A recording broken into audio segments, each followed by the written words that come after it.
Call the meeting to order. Councilman Moore, will you do the invocation, please? Let us all stand, please.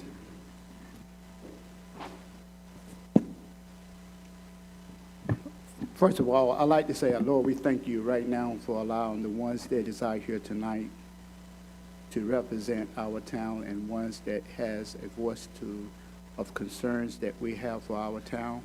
We ask you, Lord, to lead them and guide them, and let us be able to receive what you desire for us to have to make it right for our community. We thank you for our board members. We thank you, Heavenly Father, for all our citizens here in the town of Winterville. You have been so good to us and better than we have been to ourselves.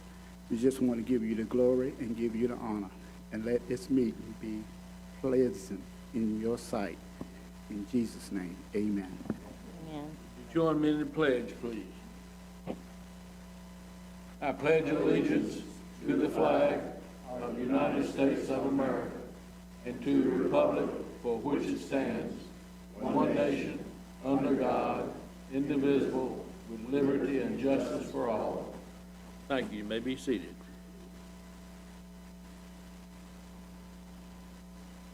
I'd like to welcome each of you here tonight. This is our first meeting we've had with this larger crowd in attendance in quite a while because of the virus thing. Item 5 on the agenda is approval of the agenda. Do I hear a motion? Mayor, members of the council, I'd like to call your attention to an amended agenda, if you would, and you should have that amended agenda at your seats. I did email you earlier today to inform you of what the changes were, but if you see on page 2, which it should be a two-sided front and back agenda, you'll see that we added 8 other agenda items. 7 of those, I believe, were carryovers from last regular meeting, and we're scheduled to give you updates on those items, and we have 1 new item for this evening. So we have the agenda with 8 new other agenda items on it. So that's the change. With that being said, with the changes noted, do I hear a motion? So moved. Second. I have a motion and a second. All in favor of the motion, say aye. Aye. Opposed? Motion carries. All righty, item number 6 is proclamations. The first one is the for September the 11th, 2001, Day of Remembrance, 20th anniversary of, I call it 9/11. Yes, Mayor. I'll go through the proclamations. We did do one for September 11th. The mayor signed that on the 11th, and we wanted to get that done prior to it. But I do want to bring it to everyone's attention tonight, and I would like to read it because of the importance of that. Whereas in an unprovoked and senseless act of terrorism, 4 civilian aircraft were hijacked on September 11th, 2001, and crashed in New York City, Pennsylvania, and the Pentagon, resulting in a momentous loss of innocent United States lives of all heritages. And whereas we still continue to recover from the loss of innocent lives, the spirit of the United States has been revitalized, giving way to expressions of patriotism. And whereas, inspired by the heroism of our nation's public service personnel, military service members, and countless volunteers, our nation found unity and strength. And whereas from the tragedy of September 11th emerged a stronger nation, renewed by the spirit of national pride and a true love of country. And whereas Americans also have fought back against terror by choosing to overcome evil with good, by loving their neighbors as they would like to be loved, contributing to relief efforts, and volunteering their time to aid those in need. Now, therefore, I, Douglas A. Jackson, Mayor of the town of Winterville, do hereby proclaim September 11th, 2021, the 20th anniversary of the attacks of September 11, 2001, Also, the National Day of Service and Remembrance, and urge our citizens to recognize the heroism of firefighters, rescue, and law enforcement personnel, military service members, and the many volunteers who responded to these tragic events with courage, selfless compassion, determination, and skill, and to remember the victims and innocent lives lost as a result of the tragic events on September 11, 2001. In witness whereof, I do set my hand and cause the seal of Winterville to be affixed with the 11th day of September, 2021. Thank you, Don. I would say we also have two other proclamations. I will not read the length of them, but Public Power Week is upcoming the 1st of October before our next meeting, and that is October 3rd through the 9th, and we want to draw that to everyone's attention tonight. And also, Deacon Lee Ernest Grimes Sr. passed away this past week, and there has been a proclamation issued for him and given to his family. Thank you. I'd just like to say, in reference to Mr. Grimes, I grew up with him. He used to help my dad on the farm, and he and I primed tobacco together. And I don't know why, but we always called him Dick. And that's, not only that, it's in this proclamation, he and his wife ran an upholstery shop, and they did fine work with reupholstering furniture and so forth. Okay. Under item number 7, first one is a public hearing on the Sutton Capital Group rezoning request.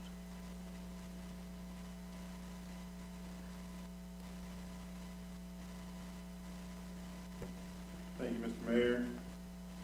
Council members, as always, it's a pleasure to be in front of you tonight.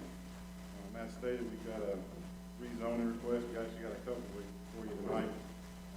If you got any questions as I go through, just stop me. Make sure we cover everything, okay? So this first one is Sutton Capital Group. They got a rezoning request out on the intersection of Reedy Ranch Road and Davenport Farm Road. The parcel numbers are right there in front of you. Like that is about 95 acres out there. Current zoning is agricultural residential. The proposed zoning district will be R10 conditional district, R8 conditional district, and R6 conditional district. Acres listed there for each one. So the conditions for the conditional districts will be as follows. Our proposed conditions: all lots will be single-family residential, 8-foot side setbacks. All homes will be a minimum of 1,500 square foot heated. The development will consist of a fiber cement board exterior siding on all homes, with some elevations consisting of brick and stone accents. All homes will include a 2-car garage. They'll have a dedication of a 30-foot greenway easement along Swift Creek, and the development will include an amenity area with pool and pavilion. The notification was posted out on the site on June 8th. Planning and Zoning Board voted 7-1 to recommend approval for the rezoning request at the July 19th meeting. Adjacent property owner will mail notification of this request in the public hearing on August 25th, and public hearing notice was published in the Reflector on September 1st and September 8th. See on the screen the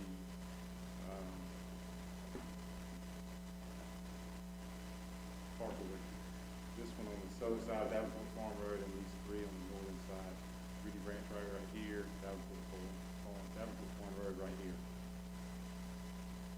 And just an aerial shot again, this parcel and these 3 parcels right here, 15 will be to the north of it.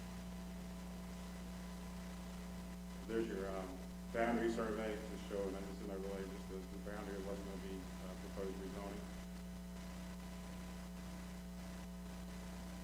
So just some site info or some areas of interest. So you got Swift Creek along here. The red indicates the floodway, and the blue indicates the floodplain. That feature there is a buffered stream feature that dissects those 2 parcels. So there'll be a 50-foot buffer on each side of that they can't touch. Current zoning is all agriculture residential. See all the Greenville there.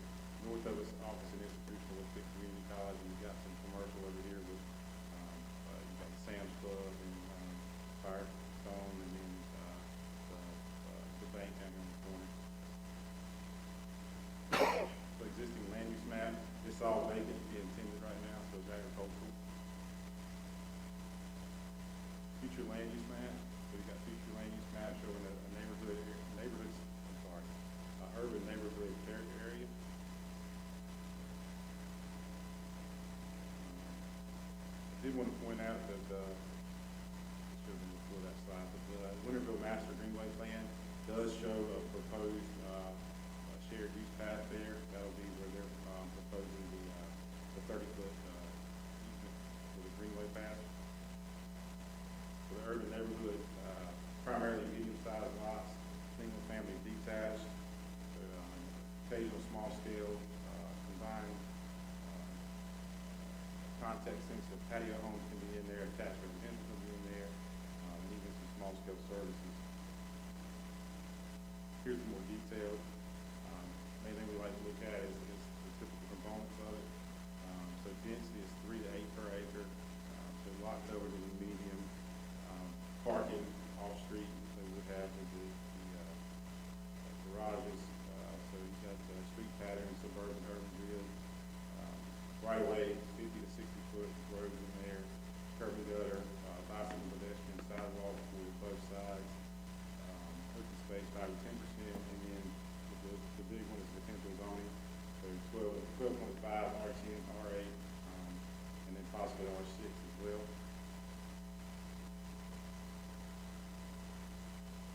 So I do want to point out that the land use plan does talk about implementing the Greenway Master Plan with their condition of having the Greenway already established out there or dedicated easement. It makes it easier to make that plan come to fruition. So obtaining those Greenway easements sometimes can be problematic. So having that as part of the condition makes that easier.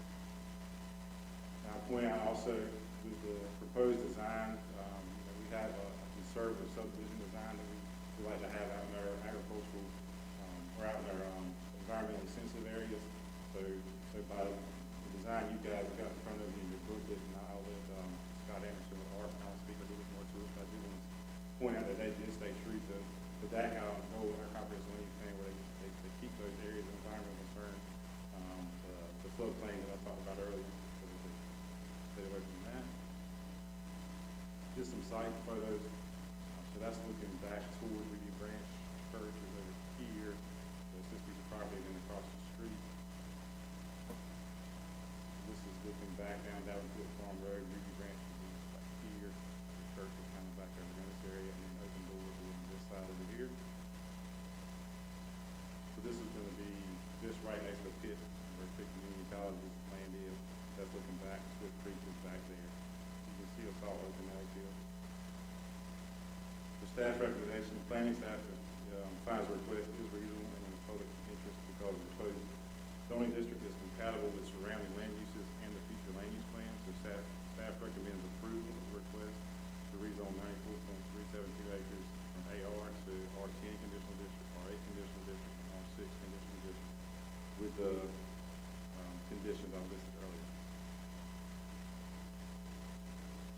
So our rezoning process, planning and zoning board did vote to recommend this, recommend approval of this. A 7-1 vote to recommend approval. Public hearing was scheduled at the August 9th meeting, and now we're about to have a public hearing for this meeting. So we always solicit comments. The only documented comment I have is from Open Door Church. Brian, I think it's Check is the way you pronounce his name. He's executive pastor there. And I'll just read what they wrote. We are very excited to see this project move forward and appreciate the fact that they are bringing much needed housing to the area. Please pass on that we are, as a southern neighbor, are happy to see this come to fruition and benefit Winterville and Greenville alike. Thank you for soliciting our input. We are thankful for the town of Winterville and its leadership. I will point out that Art Consultant Scott Anderson is here, and then the applicants themselves there in Sutton Capital Group, Mr. Andre Duncan with Ashton Knox Homes, and Charlie Robinson with Sutton Capital as well, is with us. So if you got any questions for them, they'd be happy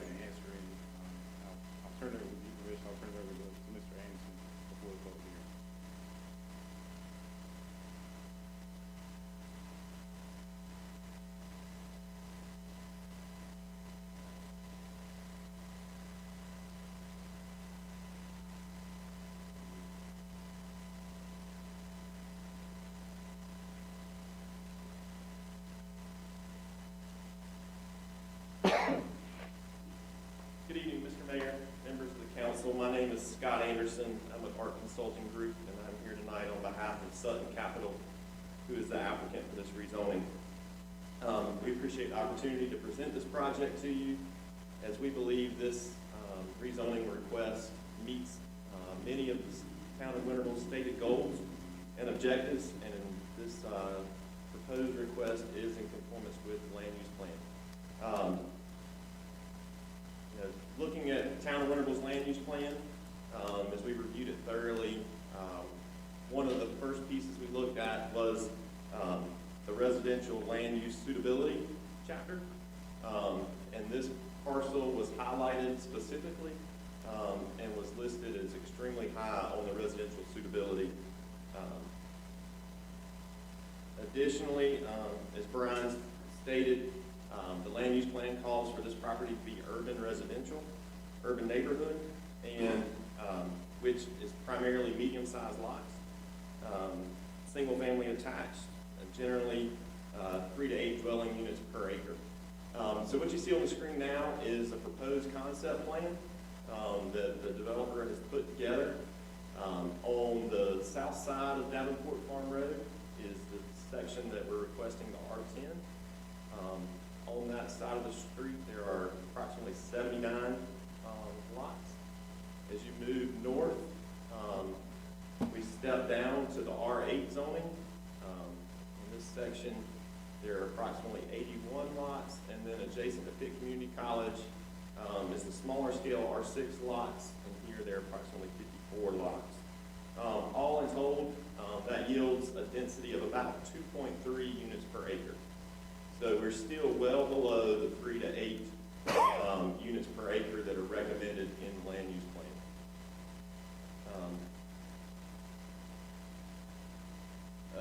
Furthermore, the sketch plan shows an amenity area, which is also one of the conditions of the plan and the rezoning. So the amenity area will include a pool, open air cabana, and grill, and it's been situated next to the, close to the higher density residential, which is actually targeted for age-targeted housing. So that's one of the goals of the developer, was to provide age-targeted housing, which is also one of the town of Winterville's stated goals. So those will have a downstairs master, sidewalks on both sides of the street to make it very walkable, and again, it's adjacent to Pitt Community College. A couple other goals I wanted to highlight that this would meet is land use policy 5, maintain and improve neighborhood character. Strategy 5.2 says encourage open space and amenities in new development.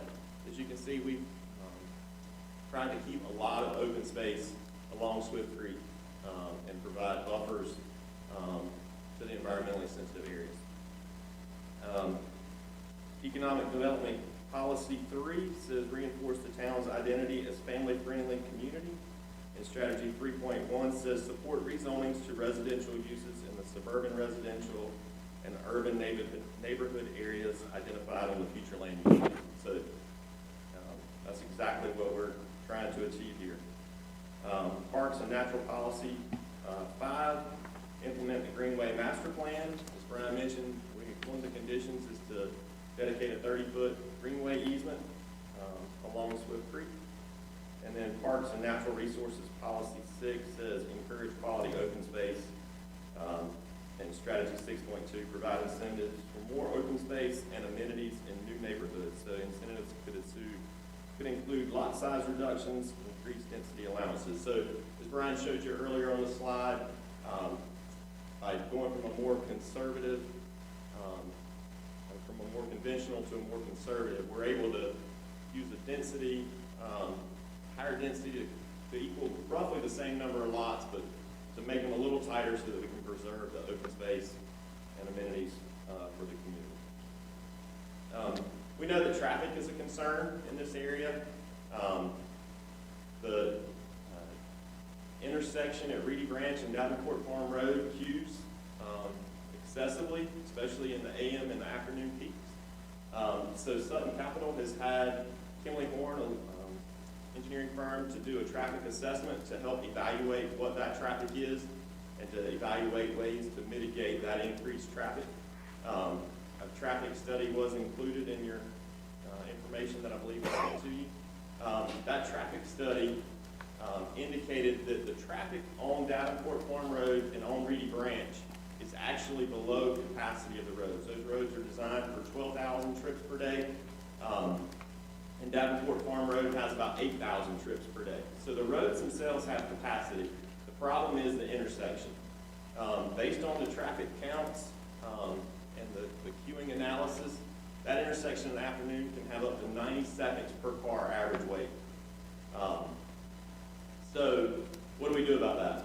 So Kimberly Horn's recommendation, and the developers are willing, if DOT allows, is to put a signal at that intersection. By putting a signal at the intersection, you could reduce the average queuing from 90 seconds down to 30 seconds, which would be a significant reduction to the existing condition that's already bad. So this is really a win-win for both the developer and the community at large. So, but I also have Richard Adams here. If you have any specific questions on the traffic study, he's here to answer those questions for you. And then finally, Karen Sutton from Sutton Capital Group is here tonight. I'd like to ask Karen to come up and speak to you for just a second on Sutton Capital and their experience.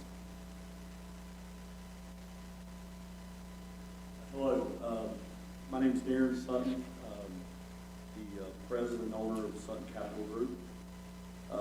East Carolina graduate, and actually all of our partners on this is also East Carolina graduates, with Andre, Charlie, David Gerards, and also a partner with us on this on the home building side. This is going to be a community we're going to develop as a single builder, so it'll be a community for us to build as the whole community and neighborhood. In the past, I've been in business since 2001 and had a home building company in Charlotte and development company in Charlotte, North Carolina, and have over 20 years of experience developing communities and quality communities. Something that we're very passionate on is doing something that's good for the community, and it's going to be a product that's going to be proud of. That's why under the conditions we wanted to do hardy board, stone, brick accents. A lot of the homes in here will be master down. The one R6 is going to be all master down, and for that as well. Just wanted to see if anyone had any questions for me and introduce myself, but nice to meet you guys.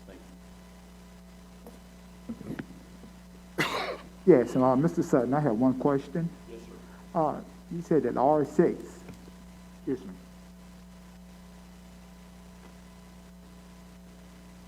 The R6, the one that is going to be close to Pitt Community College, you said it was going to be master down. What do you mean by that? Master down homes, the bedrooms will be mainly all on the first floor level. So we don't have stairs in those homes. If there are stairs, it would most likely be to maybe a bonus room.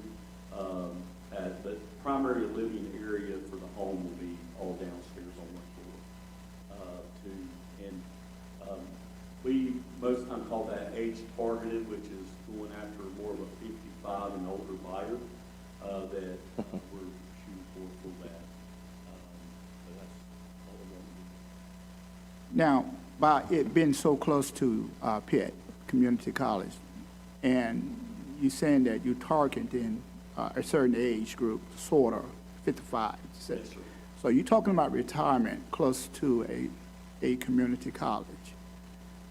Something that close, do you think that it should be targeted towards an age group that it can accommodate the community college more so than what a retirement setting is? Yeah, so that's a good question. One of the things we found is that a lot of retirees and seniors actually want to do continuing education when they do retire and take classes and things like that. So we think it'll be a good location for that, and And we find that that's a pretty big demand, that people are looking for something they can walk to and be able to further their education. I have a question for, who's doing the traffic study? Kimley Horn Kimberly? and Richard Adams from. Okay.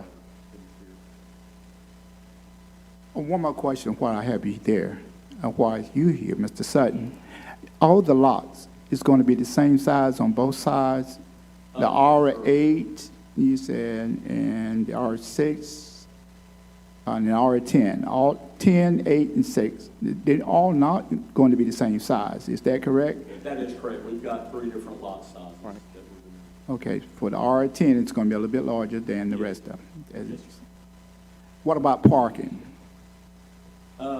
Well, right now, all the homes are going to have a 2-car garage, as well as the driveways that there will be parking available in as well.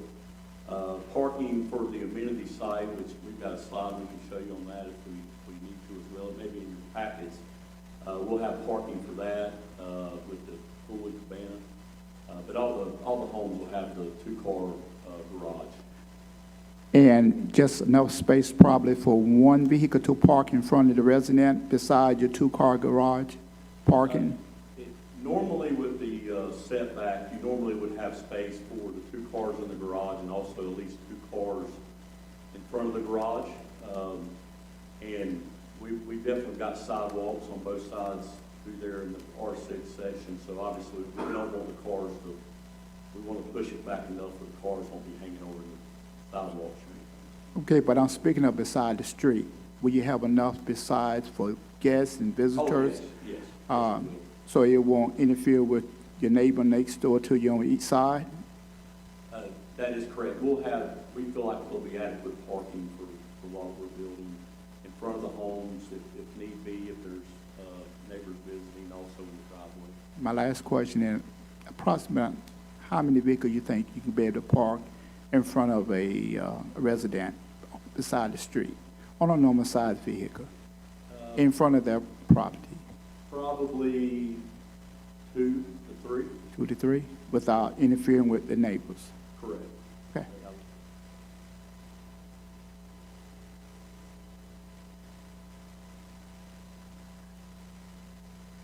Good evening, Richard Adams with Kimley Horn, and as was mentioned, we prepared the traffic assessment, so happy to answer any questions regarding traffic. Yes, I had a question about the traffic. Of course, I live on that side of town, so if anything about traffic, look in the morning at South Central and Creekside, and you got traffic.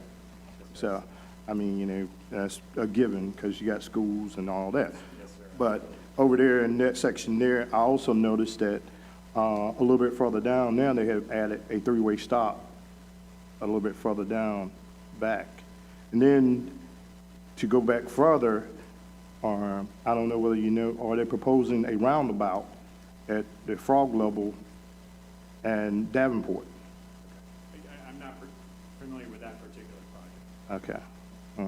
So I'm just wondering how would all that impact? I don't see any major shift in traffic as a result of the roundabout. Roundabout on in an area like we're talking about here probably will work pretty well. It handle volumes up to a certain point and then can become problematic, but I don't see. Knowing what I know about those streets, I don't see. And so y'all looking at proposing to have a stoplight there at the Reed Branch area, Reed Branch and Davenport? Yes, sir. Can I jump in here for just a second?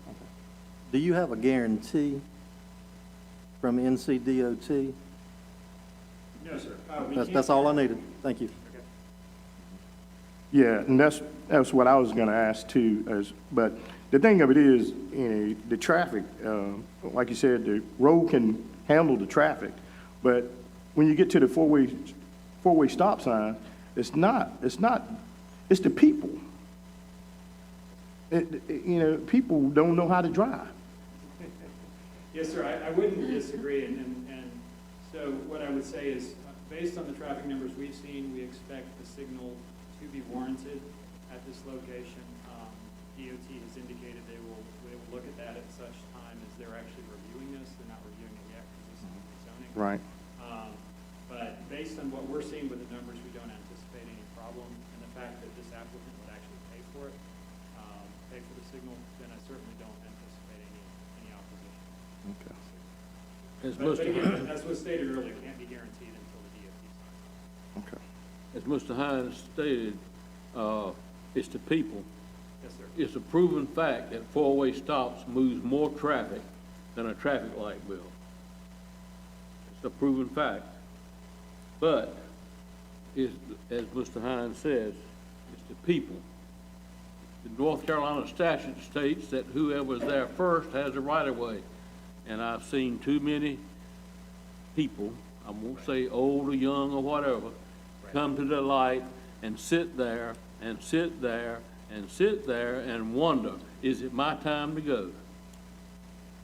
No, I would completely agree, and we expect, as was stated before, that the signal would dramatically reduce delay for everybody. Yes, and like I said too, I live on that side of town, and I frequent that stop area, constantly going through back and forth, and it is, people just don't pay attention, and people pull off, you pull up, and the car in front of you take off, the car right behind it takes off. So, I mean, a traffic light would be great there. I mean, I don't have any problem with it, but. When would you anticipate the DOT's approval and installation of a stoplight there? And I'm good to tell you, I'm not a big fan of NCDOT. I mean, they take years to get things done. Would this stoplight be installed at the beginning of your building? Is it gonna be at the end of the build out? We would anticipate it fairly early on. The process of finalizing the signal warrant analysis, them approving it, and then designing the signal could be 4 months, 6 months. And then the installation of the signal, this is not something that would require a 90-foot mast arm or something like we have out here on Memorial or something.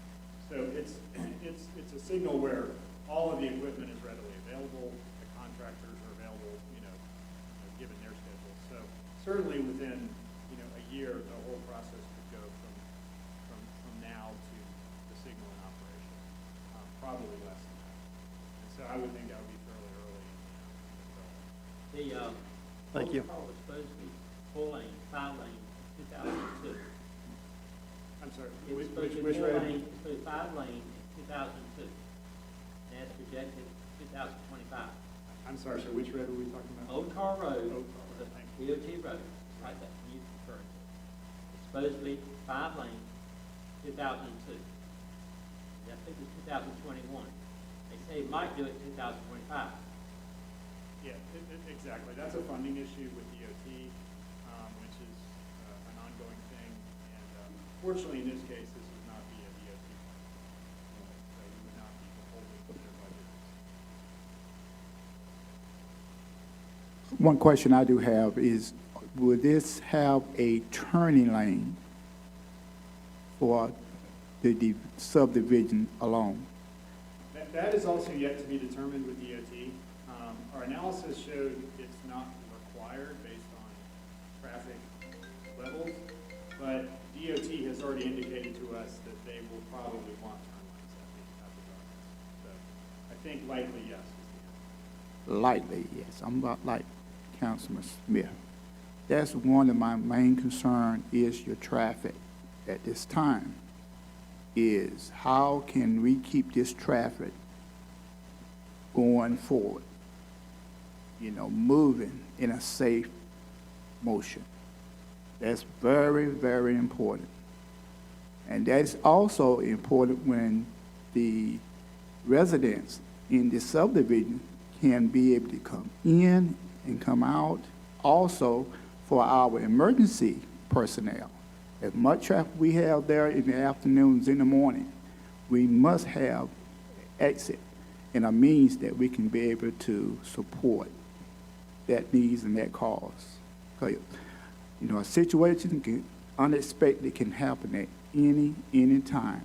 So we want to be prepared The other thing I would point out. in the beginning. I'm sorry? I want this, I would love for it to happen in the beginning.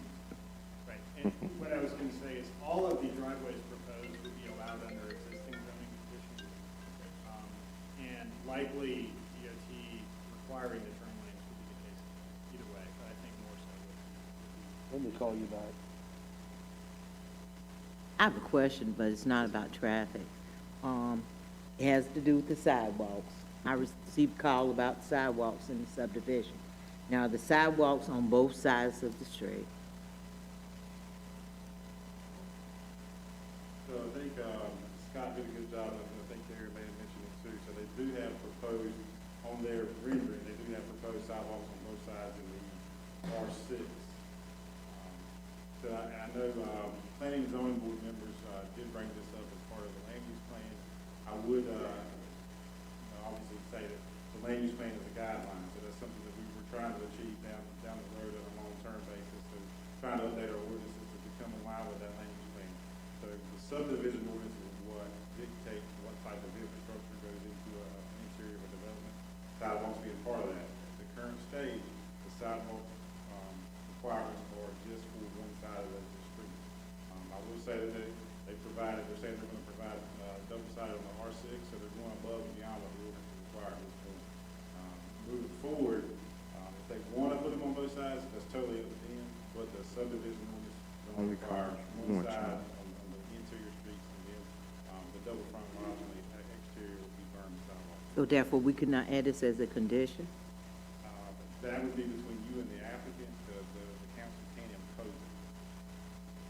Because I see so many times subdivisions are developed and the residents come back after the developer is gone and the town has to absorb the cost of whatever renovation needs to be done. And we know that people are health conscious, walking, and we would like to provide that amenity for them in the newer subdivisions. And I would say the good news is you're gonna have at least on one side of the street interior, so, I mean, some people could complain that the benefits of having it on one side and the benefits of having it on both sides, and vice versa, the negativity on both of them. So until we get to the point of actually updating the ordinance, because we as staff haven't had time to actually go to the ins and outs of the design stage and what the requirements will look like. So I would just leave it up to negotiations between council and the applicant. I would also say from a staff perspective that once we officially start to look at those types of changes in the ordinance, we'll have to also look at any associated effect on the developments as a result in future developments. So we know we've got to look at that and consider all of that as we move forward. Okay, With that, Mr. Mayor, if you don't have no questions, we're ready for the public hearing. all righty. With that being said, I'll open it up. This is a public hearing. Anyone that would like to speak in favor, well, maybe we've already had that. Anyone else that would like to speak in favor of this?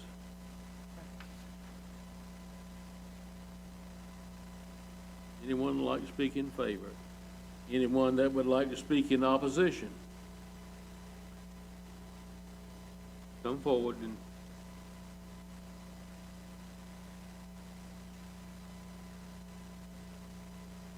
Hello, my name is Robert Watson. I live on Copper Creek Drive in Winterville. And I'm not necessarily going to talk about, I have a question, and I'm going to speak. I was wondering, can we get a copy of the plan? And I'd like to know how many homes are being built in this? it's my understanding that when the plans are submitted, there'll be copies of it here at the town hall for anyone that would like to come by and see them. Is that correct, Ms. Manager? That's correct. Okay. We don't have any official plans that have been submitted yet because this is the first step as the This is the rezoning. very first. Okay. All right. Thank you. Anyone else that would like to speak in opposition?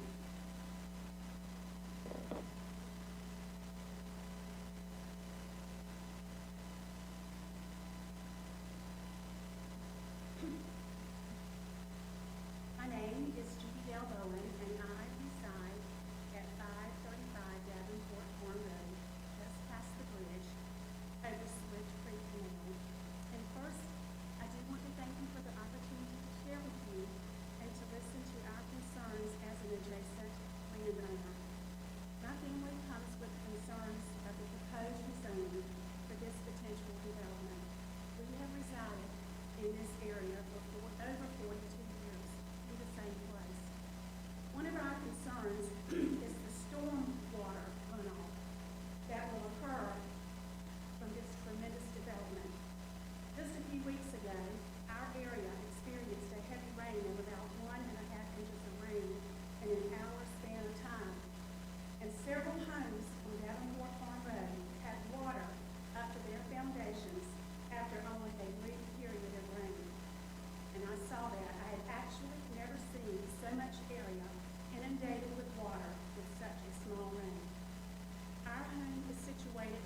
zone change will, let me tell you, I've been there 42 years.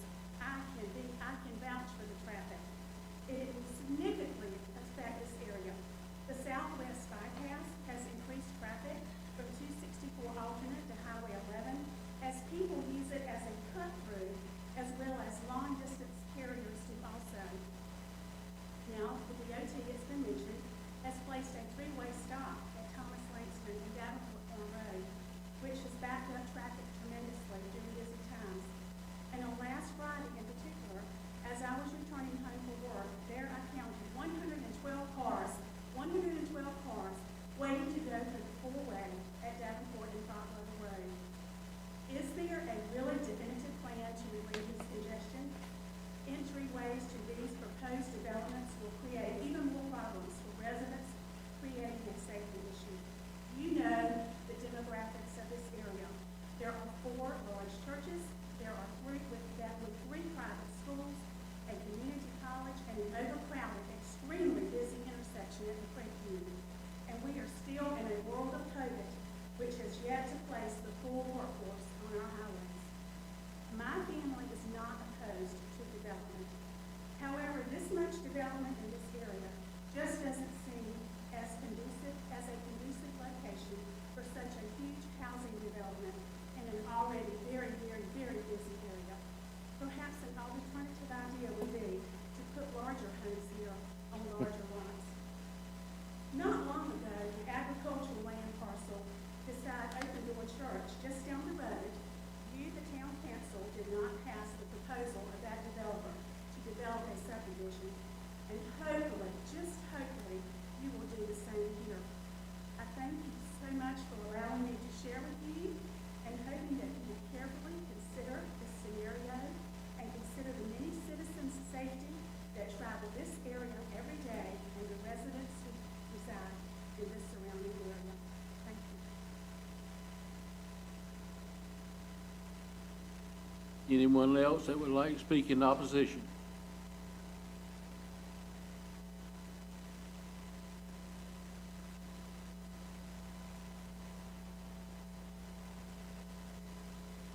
My name is Robert Simon. I live in Summer Winds. Thank you very much for listening, and it's my pleasure to stand before the board. I live in Summer Winds. I am joined by Mr. Mario Norn, who is our not lead, but our guidance. Bob Watson and Ms. Tanya Chung, who I've known, and they live in the surrounding communities. The problem we have, and I've heard it mentioned here, is water flooding in Summer Winds, Magnolia Ridge, and Copper Creek. There's a new development being put in behind Copper Creek. The drainage that we have right now is not maintained, and I spoke with Mr. Ben Williams and Mr. Brian Jones. I've left messages for Ms. Parker, and Mr. Williams has got that too. They're telling me that if it's a swirl between 2 properties in the same community, it is the landowner's responsibility to clean the drainage ditches. Now, the drainage ditches between communities, I believe, and people believe who live there, that it's the town's responsibility to maintain. We also have retention pond going in there, and I've heard that mentioned. They mentioned the retention pond for Copper Creek, but the piping that we have right now is 4-foot pipe. I have photographs that I wanted to give to Ms. Parker, showing her that pipe will not hold the amount of water, such as the storm we had recently. And they plan on putting the same size pipe in down to the retention. It just will not sustain the amount of water that will be added by Copper Creek and also by Magnolia Ridge. The existing pipe is just for Summer Winds. It's in the photograph. I would like to address the town once I get a little bit more information persons that are with me would like to speak to the board, but I appreciate you hearing me, and I'd like to be able to speak at the next meeting. Thank you very much. Thank you. Anyone else that would like to speak in opposition? Anyone else that would like to speak in opposition? Hearing none, what's the board's pleasure? I'm sorry, you'll keep me straight. With that being said, I'll close the public hearing. Mr. Mayor, before you before you start with the process, I'd just like to share something with the gentleman that was just up here. You know, there's a drainage district in the county that takes care of Swift Creek. So you and your group should probably talk with the drainage district. Talk with the drainage district to see about having Swift Creek cleaned out. There's money available through a grant that the county has, that they've been cleaning out these creeks. So therefore, y'all should petition the county about Swift Creek.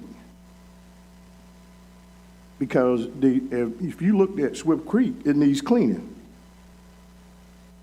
And so that probably will alleviate some of your problem. You know, I ain't gonna say it's gonna, you know, when we get a substantial amount of rain, ain't nothing gonna, but the good Lord is gonna do that. But that's the place to start. And the guy that's in charge of the drainage district is Kendall Paramore. So you might want to contact him to check on that.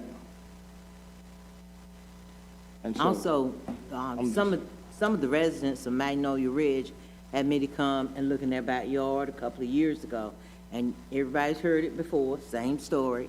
I went over there, and the problems that they were having were problems that basically could have been solved if the developer had done something different during the early stages of the development of the area. But now it falls on the town. Those residents are looking for the town to resolve the issue. And that's one of the things that I see with the sidewalks. I believe that if it's built, eventually residents will come, want sidewalks, and they'll ask the town for it. So we don't need to put things in place that are going to develop problem for us in the future, if we can help it. Drainage problems, we got them all over town. Yes, we're working on them, trying to do the best we can. But in our newer subdivisions, we do need to do things to make sure that they don't have to have the same problem that we're working on in other parts. Would that be, were you outside when I asked for?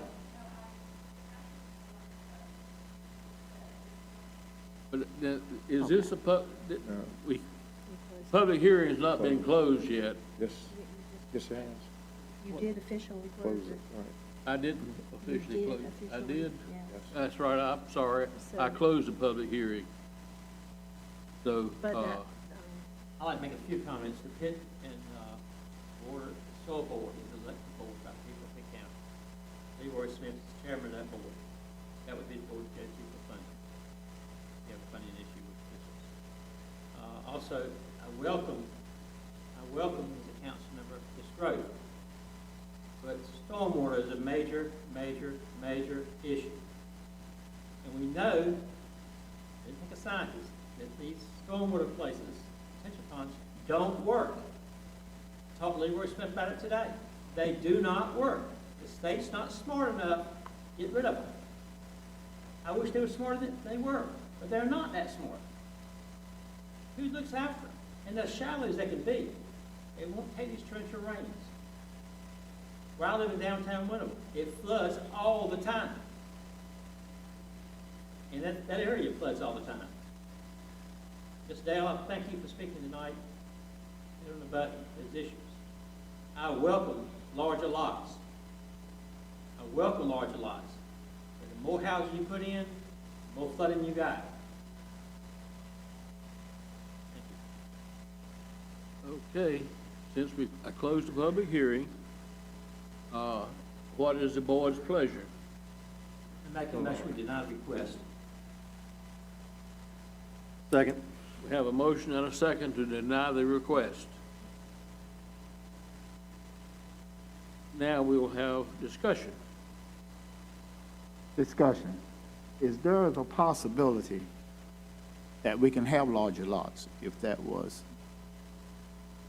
That's currently not what's before you this evening. I know that, but I'm asking the I question. can't answer that question. That would have to be a question asked. Well, the mayor asked for question, and that was my question. Yes.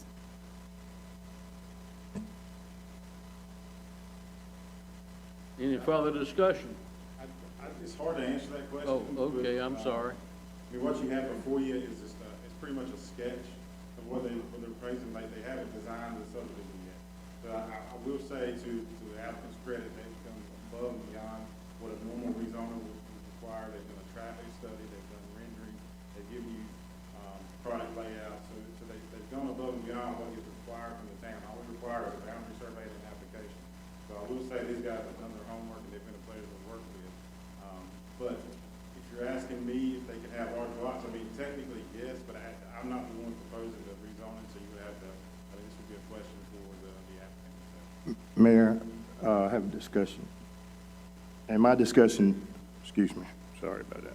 Thought I had cut this thing off, but my discussion is, we have an appointed board, planning board, that we, as council people, appointed these people to the planning board to look at these things before they get to us.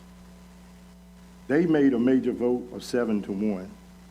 We have a staff, a planning staff in-house that looked at this and said it meets all the criteria for what the town has in their land, in the comprehensive land use plan. The town staff gives it their nod. You know, so we as a board, you know, what are we looking at? We got appointed people on the planning board that looked at this and gave it a 7-1. You got a planning staff that says that it meets all the criteria. Ms. Hines, planning board voted 7-1 against the development at the intersection of Main Street and Highway 11. This board voted 4-1 against their recommendation. I'm just saying, we have a plan, we got people in place looking at these things for to get to us. And I attended that planning and zoning meeting. I don't think you had as many people there. I was at the meeting. I don't know whether the people stayed away because of COVID or whatever, but I don't think that they were presented with all the information that we received tonight. I really don't. I'm trying to figure out what information that was not presented at the planning board that was presented tonight, Brian. I'm hearing more. I'm sorry, yeah, I would argue that you've got presented more detailed information tonight as far as what the product's gonna look like. Cool. The development itself's gonna look like. So, I think the major thing from P&Z was, traffic analysis, which they provided, and then, what the traffic impact would be, and then, the sidewalk situation was what came up, and I think they presented, exactly what P&Z kind of recommended. I'll just say, I don't have a problem with the builder, I don't have a problem with the layout, I don't have a problem with the multi-use or the, you know, the different size lots. I have an issue with the traffic and the drainage. And if you know, somebody comes back to me and they have a traffic plan, a guarantee of this is what we're gonna do in upgrades, So it's problematic, and they can't give you a detailed traffic plan. then I can't give my vote. Until DOT controls that, right? And I don't trust that enough to make that pass. Review a plan until it's submitted to our office, so they won't review a rezoning or a traffic impact analysis. So you have to give them exactly what your trip generation's gonna be, what your road layout's gonna be, all that before they're gonna answer you at all. And I understand what you're saying. There's no way to give any guarantees until you move forward. This is the first step, the same way we do in every other like 2002, it's 2021 now.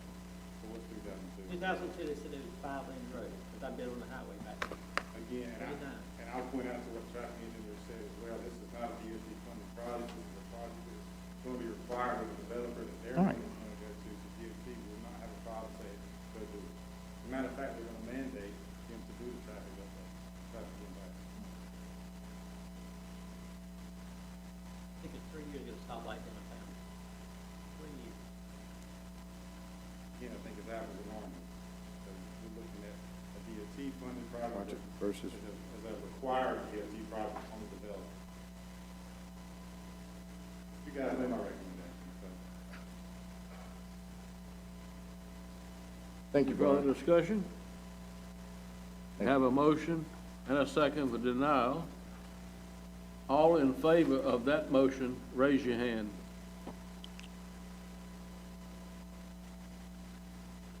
All opposed, raise your hand. Motion for denial carries.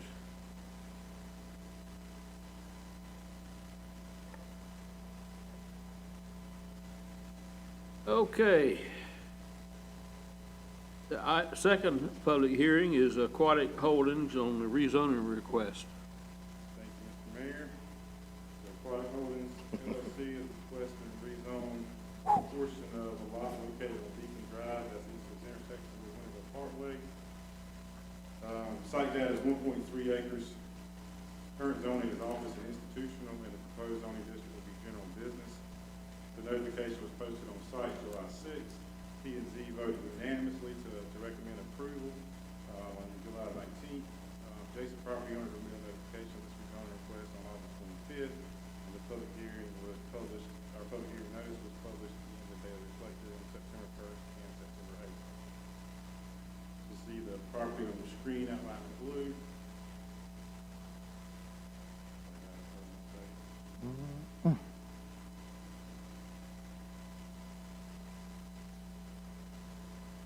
See out here, Beacon Drive here, NC11 out here, Winter Parkway, so we got Chick-fil-A over here, and then this is the railroad track, and eastern limit right there.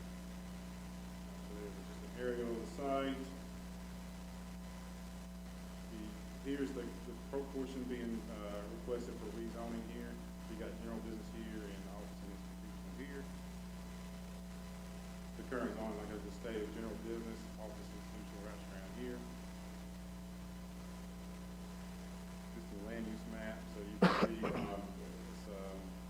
is all commercial activity here. So you got the pool pro here, you got the farm bureau right there, the aquaculture right here, and this again, and then you got the BB&T regional acceptance there.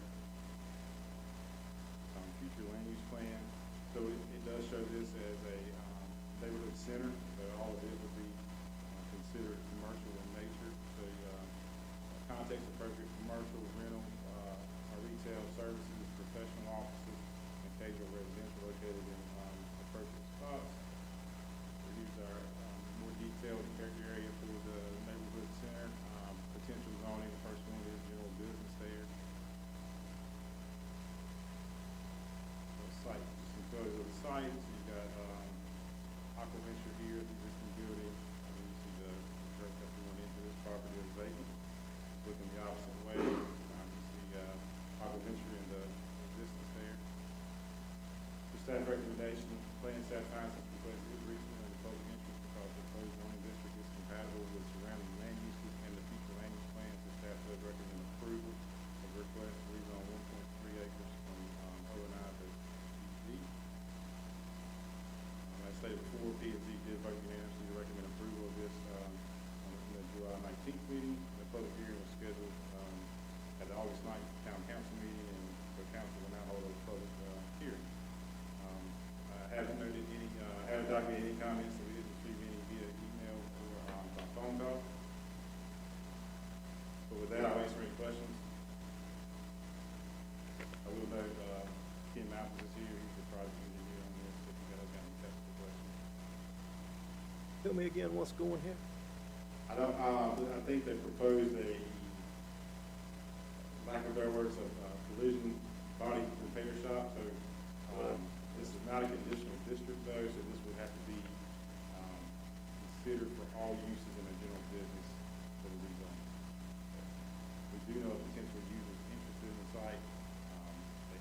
site, so the overall rezone will have to be considered for all new business.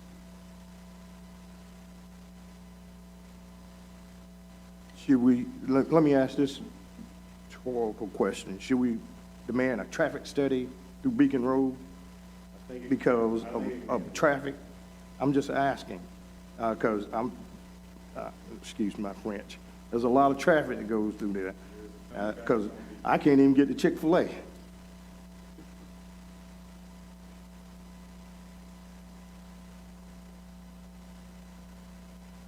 With that, Any other questions of Brian?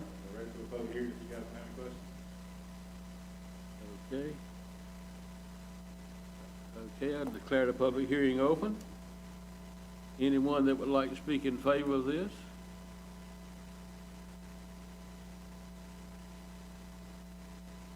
Jim Alvis, I'm representing the owner of this property. I was glad to answer any questions. Beacon Drive does have a little turn lane, so you do have the ability to make less without obstructing the traffic flow. And I don't think it's anywhere close to the passing drive. Even though it is. Anyone have any questions? So I just got a question. I don't know who can answer it, but this is the aquatics, that part of their campus, that they were originally going to expand their campus. That is correct. I was not involved in that. I believe that is correct. That's what they had said before, so is it, now they're looking to sell this piece of property? That is correct. I mean, that's a, significant project they have there. Sure. Probably, cover what it is actually, where it is. Yeah, I mean, and my only concern is, again, the rumors out there are of this automotive repair shop, and there's a lot of nice buildings on that road. Not saying that this company's not gonna have a building, but what do we have in place, Brian, that's gonna guarantee that there's not a bunch of torn up cars sitting out on the main road? So this would be permitted as a, no outside storage whatsoever. Okay.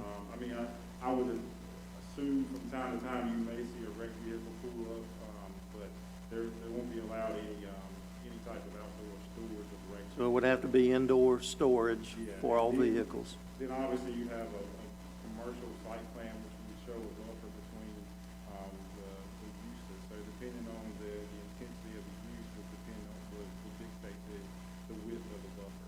And the buffer would be a vegetative buffer that would provide, in its full growth and opaque, area.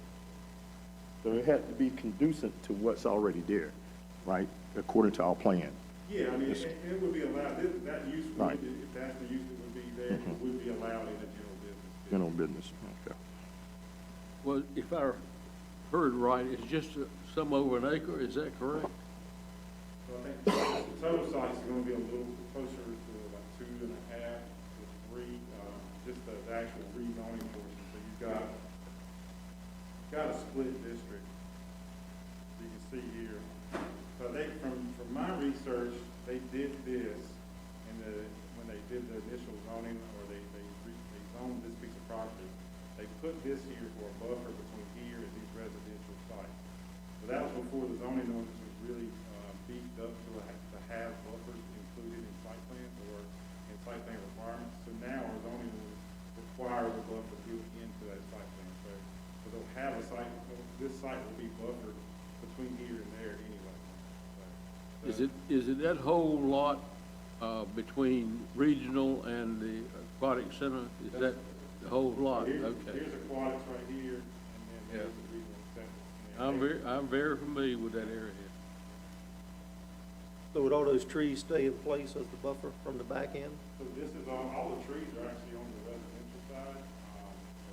Yeah, I mean, so they wouldn't have anything to do with that. So, Gotcha. I don't know, this is technically on land, I don't know what this will turn into, but let's just say they did develop into this part, they would have to still maintain a buffer around it.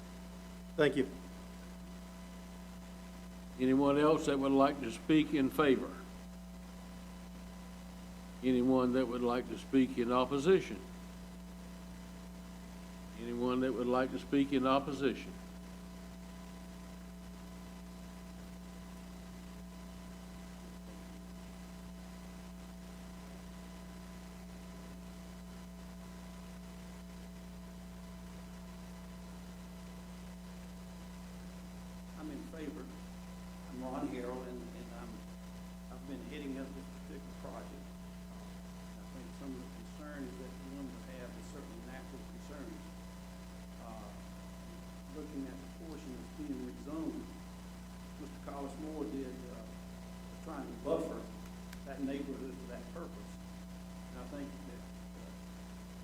trying to confirm this, that now in the so-called buffer situation, it's a better buffer with the general business than it was with O&I.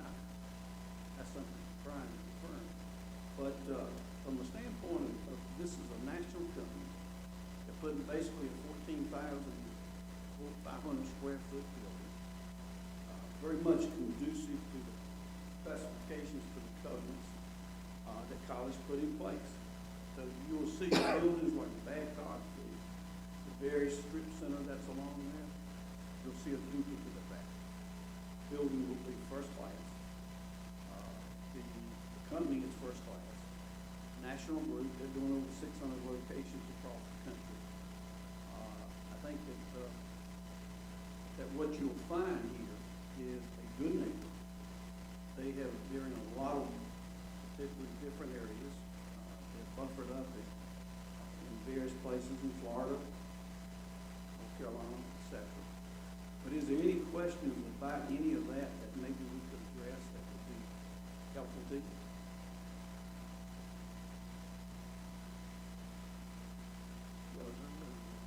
Would you please state your name, sir, for the record? Yes, I'm Ron Harrell, commercial broker here, and these guys have been very, very professional.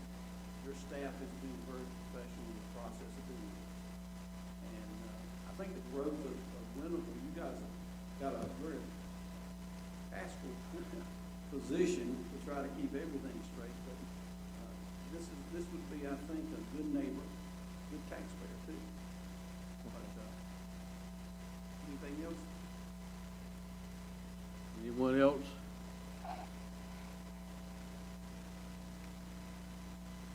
Okay, with that being said, we'll close the public hearing. What is the board's pleasure? I move for approval. Second. We have a motion and a second for approval. Any discussion?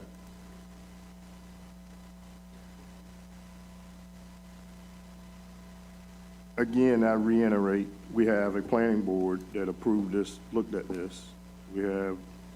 I'm just stating, and we have our staff that recommended this. And now we going into approving this. And departments of Maine, Highway 11 was a 7-1 vote. We voted against them 4-1. Nobody said anything about that except me. I just made a comment. I didn't ask for rhetorical, but I made a comment that Okay, but before we vote, I'm gonna mention one thing that probably, maybe the board remembers. I do, because I did a lot of work for Mr. Collis Moore. The street right behind Chick-fil-A and the one going up to behind Sam's have never been dedicated. They were not built to specifications. Beacon Drive was. Those two streets were not, which has nothing to do with what we're getting ready to vote on. I will say that I was waiting. I voted against Chick-fil-A going there because we had a sewer substation there, and in the future, our engineer said we'd have problems down the road.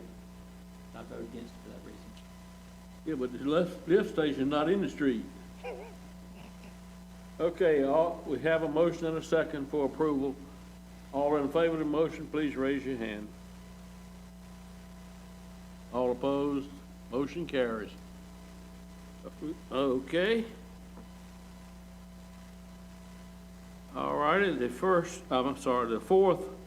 item on the public hearings is the Pitt County Farms.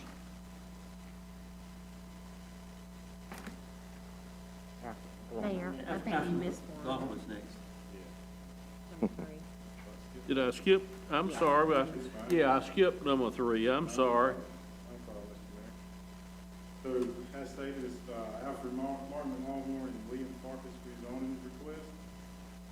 So the applicant was called Parker on this. He was with Parker and Associates on behalf of the owners. This is located out on Mill Street, north of the intersection of Laurie Ellis Road, 11.61 acres. Current zoning district is R8, and the proposed request is multifamily residential. Notification was posted on this site June 29th. Planning and zoning board unanimously recommended approval on July 19th.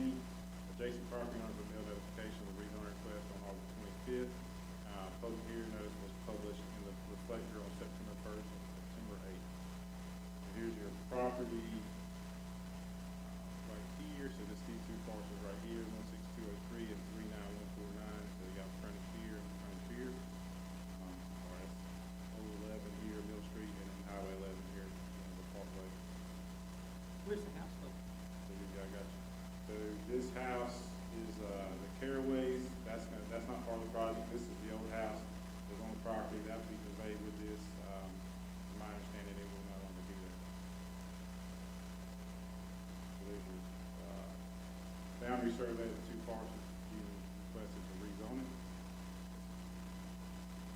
The current zoning, you can see multifamily residential just north adjacent to these two parcels. You got multifamily here, then you got industrial to the south, commercial across Highway 11, and already across the railroad tracks. Existing land use map, so it does show a house located there, single-family residential. The rest is ag land. The future land use is urban neighborhood character area. Hold on a second, so all the frontage was on Mill. You've got frontage on Mill Street, and you've got frontage, so you can actually, there's a curb cut here on Highway 11. So if you remember when they did the site plan, preliminary plat for 11 at Main, they showed entrance here. That entrance will actually hammerhead out, so there'll be a gate entrance to this property as well on that. So that DOT, that actually will stub out his DOT right away, so they'll get right in, right out on there from Highway 11. But they'll also gain access from there. The urban neighborhood, so this does allow attached residential, which is otherwise known as multifamily, so townhomes, duplexes. Urban neighborhood character area, you're looking at potential rezoning, so multifamily would be allowed with some attached housing and or small scale commercial retail. So it is allowed in select locations. I would argue that this is a select location. I'll go into that in a second. So here's just a photo of the site going back. This is looking off of Highway 11. So Mill Street's back this way. So you can see it's just a regular cornfield at this point. So this is looking off of Mill Street. There's the existing house. The Caraways live here. So it all wraps around back behind them. So you can see here's the existing house on the site. It goes back this way. This is the existing multifamily here, and then behind that would be 11 at Main. The multifamily was just approved last month. So staff does recommend, does find that this request is reasonable in the public interest because of the proposed zoning district is compatible with surrounding land uses and the future land use plan. And staff recommends approval of the request to rezone this 11.6 acres from R8 to multifamily residential. Planning and zoning did unanimously recommend approval to town council on July 19th. Public hearing was scheduled at the August 9th town council meeting, and now council will hold a public hearing tonight. We have not received any comments at the planning and zoning meeting. I will say that the adjacent property owners, the Caraways, did attend that meeting. Their main concern was whether or not this would be a buffered area or not. There will be a buffer between them and any type of multifamily development next to it. Other than that, I have not documented any comments or received any comments. So with that, I'll answer any questions, and don't have any. They're ready for public hearing. Well, I have one. Right there on that Main Street, I think. Didn't part of it supposed to be in commercial right there beside, in front of this project? This is something else that I'm thinking about. Yeah, I think you may be thinking, No, it's not on Main. so this is the former one we've dealt with for the past couple of months, and there is some commercial existing up there on the corners. And actually, all this is actually an old shape file. This is actually all commercial over here. But there is some commercial here and some central business transition overlay up there too. So they'll be coming in this way up there. So it will overlay it then, the commercial property. There'll be some commercial up front along Main Street this time. That's not this project. That's not this project. not this That's project. That's a project from last month, right? Last month. Yeah, so all we're dealing with right now is just this piece of property and this piece of property. Right. No commercial. Yeah, no commercial with this one. Okay. Yes, okay. He answered it. I just wanted to make sure we were Yes. straight on Yeah, which we're straight. project. Okay, any other questions? If not, we'll open the public hearing. Anyone else that would like to speak in favor? or anyone that would like to speak in favor? Anyone that would like to speak in opposition? Anyone that would like to speak in opposition? Hearing none, close the public hearing. What's the board's pleasure? I'd like to make a motion that we approve the rezoning request. Second. Have a motion and a second. Any discussion? All in favor of the motion, please raise your hand.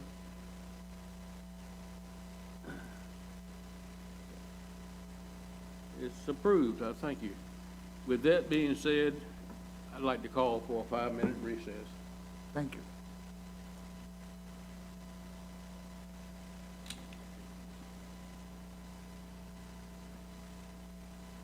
Okay, okay.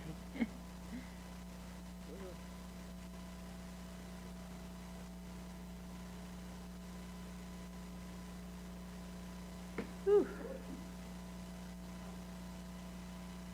I'll get tight enough, do I need to move?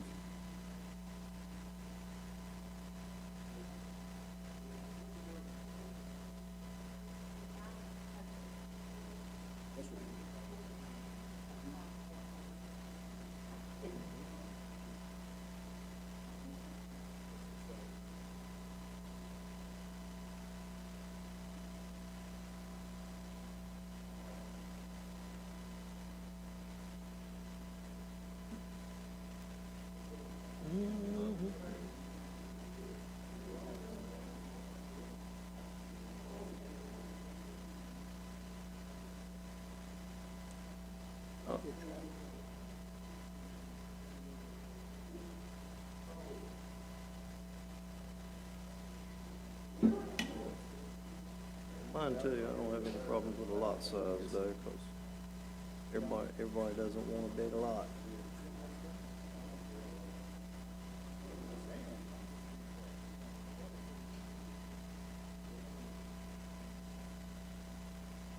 I don't think there's a problem over there, but that's just my opinion. I mean, I got a drainage problem in my front yard, but it goes down. Question is always how fast does it drain, not does it water, does it pond up. So when it rains 5 inches in 3 hours, it's gonna pond up. Question is how quick does it roll off? I'm not so sure they didn't clean Swift Creek, but they are right, because I heard Leroy saying that.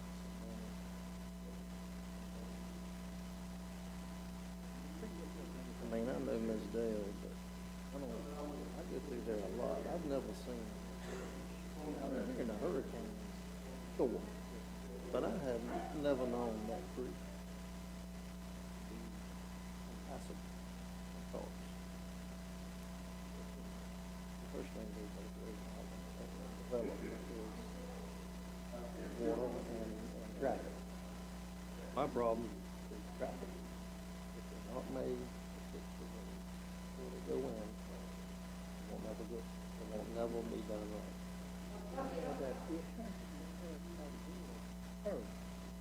Well, I'm not willing to vote on that. I'm not willing to give permission. Because then they go and they build that development.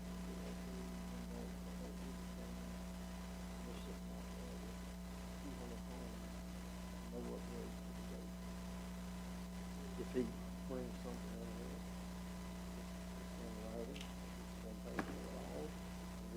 exactly what we're going to do. That's all I need, because I'm not worried about that. But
All these Texas.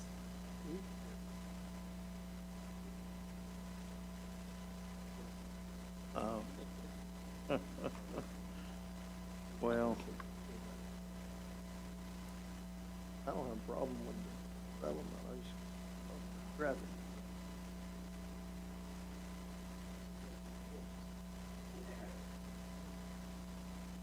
You sun out there, right? You got sun out there, on the farm?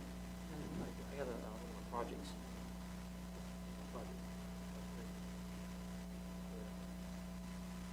Where's your sun at?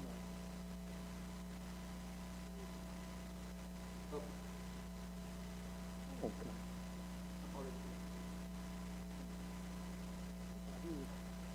Figured he was out there.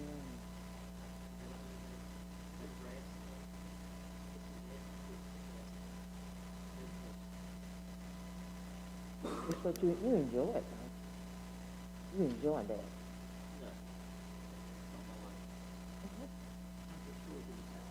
Hmm? Oh, okay. Is that was, I noticed that there was something on, I didn't look at the county commissioners meeting. Something about it. I thought it was something else. I didn't see the meeting. I've been messing around the house and picked up.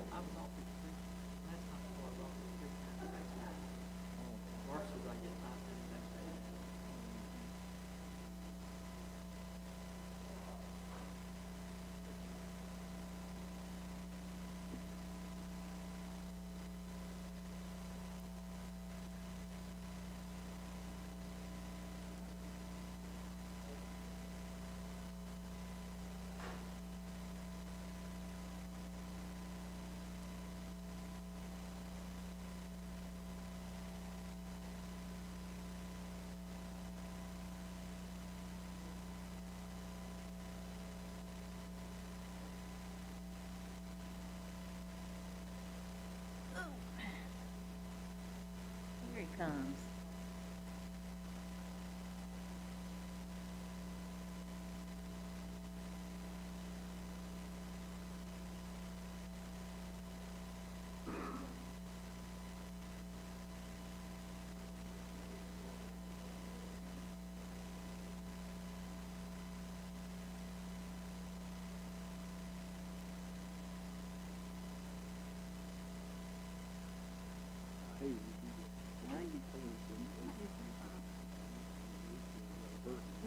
No. You're good. I think everybody was glad to have a few minutes.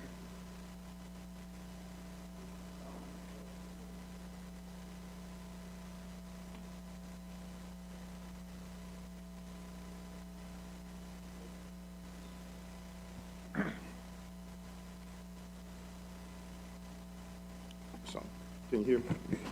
Can you hear me?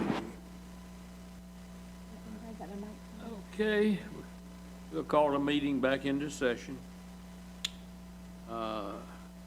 Item number 4 is the Pitt County Farms. I skipped it, Alfred McLaughlin a while ago, but we got it straight. All right, last one. So Pitt County Farms LLC, they are requesting a rezoning at the intersection of Reed Ranch Road and Highway 11 South, 9.8 acre site. Current zoning district is agricultural residential, and they are asking for an industrial zoning district. Notification was placed on this site June 29th. Planning and zoning unanimously recommended approval on July 19th, and adjacent property owners were mailed notification of the rezoning request on August 26th.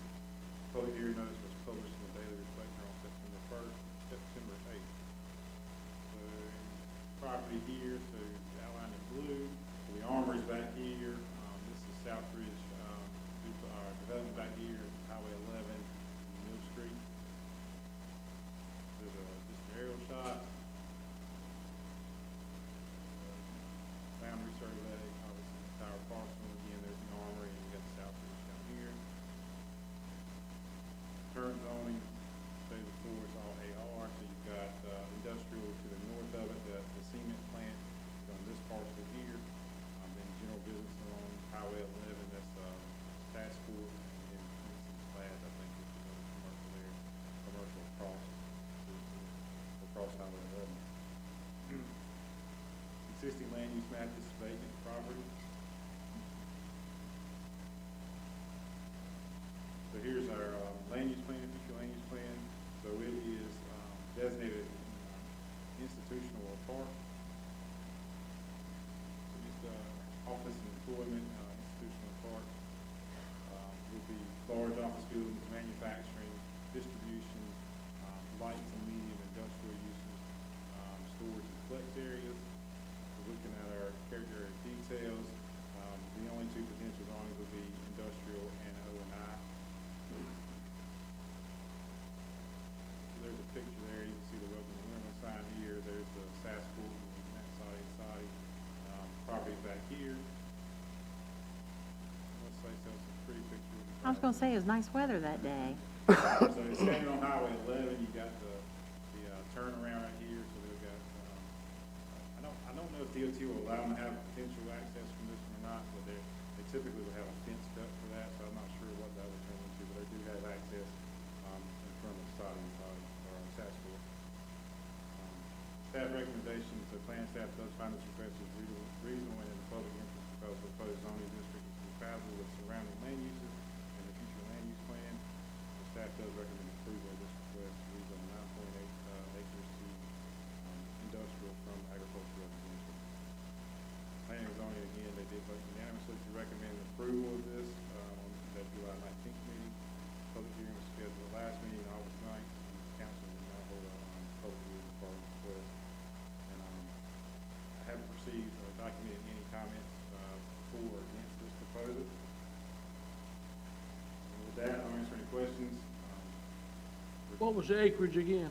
9.8, so right under 10. If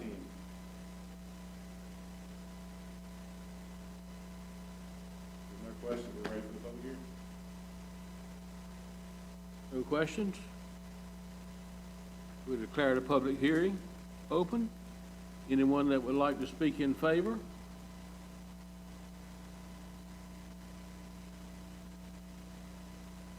Ken Malcolm, representing Pitt County Farms. Mr. Dunn, Derek Dunn, which owns the cement plant, has this under contract, and we anticipate this will be developed into a mini storage project. This is what he told me he plans to do with the site. I'll be glad to answer any questions about that. Tell me again the exact location. It is directly south of the cement plant. Gotcha. Between that and Sasquatch. Understand. Okay. Anyone else that would like to speak in favor? Anyone that would like to speak in opposition? Anyone that would like to speak in opposition? Hearing none, what's the board's pleasure? Have a motion and a second for approval. Any discussion? All in favor of the motion, please raise your hand. Opposed? I believe it carries. Motion carries. Okay?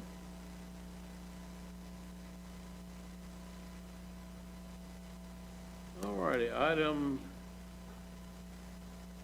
number 8 is public comment, and we have a couple of folks that have signed up, but the board many years ago voted that I read this public comment policy. The public comment period of 30 minutes provides an opportunity for residents to comment on any item included in the agenda or to address the town council on any other matter related to the town of Winterville. For an item included in the public hearing section of the agenda, residents should address the council at the time the mayor invites public hearing comment on the item. No public comment may be made to the council during the meeting except during the public comment period or as part of a public hearing. Individual speakers are limited to a maximum of 3 minutes, and no more than 3 speakers may address the council on a single matter. The town council may elect to take no action on the matter addressed by a speaker, may schedule the matter for further consideration at a future council meeting, or may refer the matter to town staff with disposition. Copies of the town public comment period are available in the rear of the assembly room. And The first one I just happened to pick up is Miss Amy, probably mispronounced it, Macker. Amaker. Amaker, oh, I'm sorry, okay.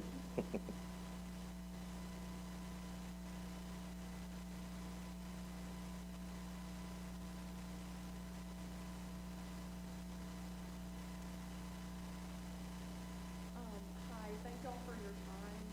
My name is Amy Amaker. I am one of the owners of Local Oak Brewing Company right across the street. I just wanted to say a few words in favor of agenda item number 12.1, discussion of noise permits. Every once in a while, being a brewery, we like to have live music. Our customers request it, and right now we're limited to 4 live music permits per year. We feel like more than 4 permits is a reasonable request or a reasonable consideration, because these events, any sort of events we have like this, they help our business remain relevant and competitive with the businesses in Greenville. These are generally family events. For example, whenever a band is playing, we've seen children front row and center hula hooping to the music. We have multiple customers from nearby neighborhoods who walk to these events and then Uber home.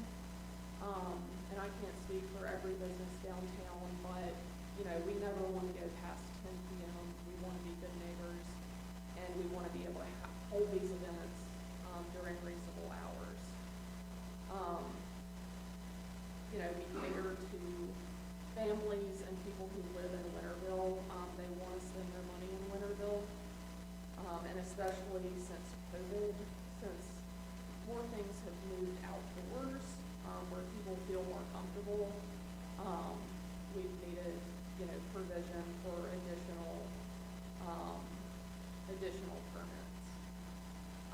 And like I said, we want to be good neighbors. We only want the best for Winterville, and we want to provide these safe and fun avenues for entertainment. So we're happy to answer any questions or, you know, open a friendly and respectful dialogue.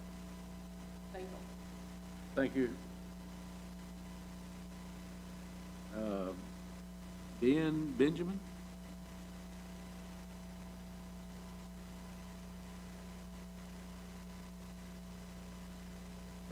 Thank y'all so much.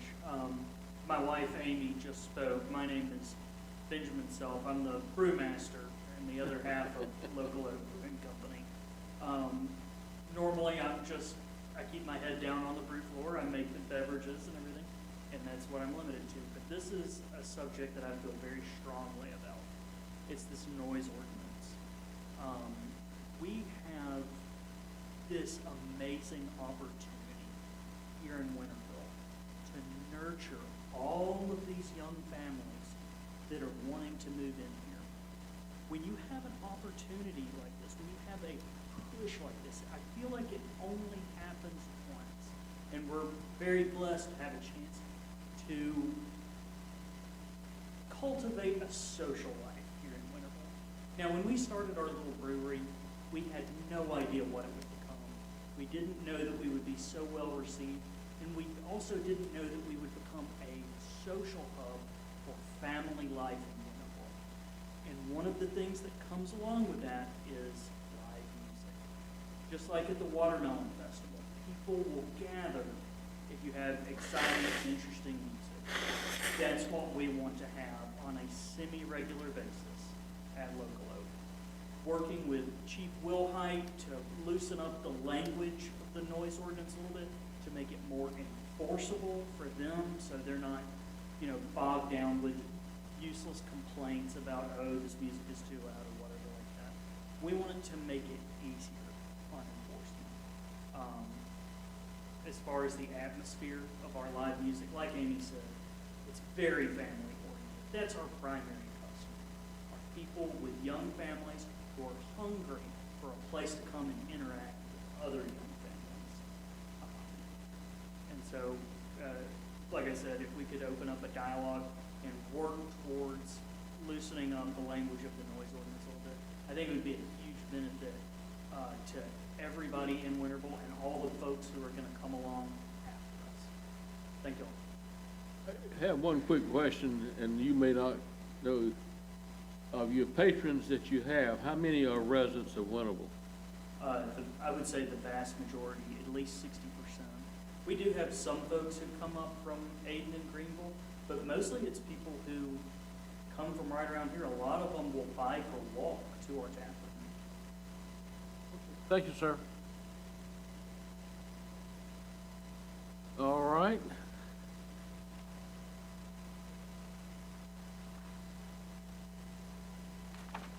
Now, the second person that has signed up is Miss Vicki Cannon.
Chief, do you have anything about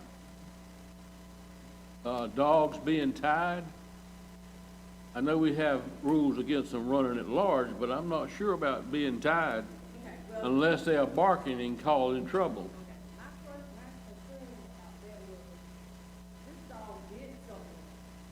Well, was the person on that person's property? They were? How did the dog get to the person then? Oh, he got it loose. I'm sorry, I didn't hear that. Uh-huh.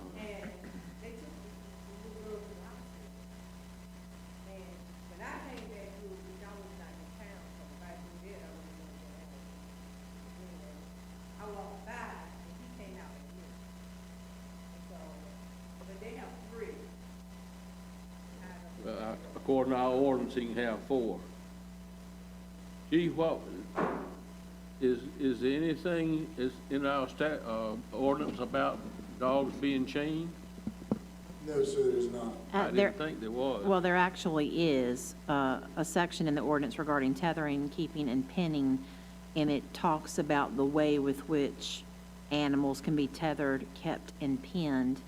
It says it shall be unlawful for any person to restrain a dog using a chain, wire, or other type of tethering device on vacant or unoccupied property. So you can't do it in such a way that it hurts the animal, and you can't leave them on unoccupied property. But in her description, it would not be against the ordinance. I would like to say that we did cite that homeowner for dog run at large. We did forward that bite case to the county, and it was the county's decision to quarantine that dog at its residence for certain criteria. I think it had its shot records and different things like that. So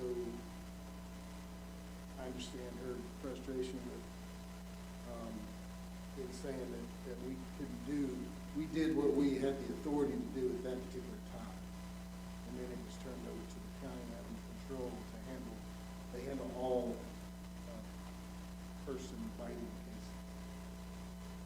Can I ask a question? I don't know who may answer this, Terry or you, Chief. Is it such, anything as an animal being considered vicious in our ordinance? Yes.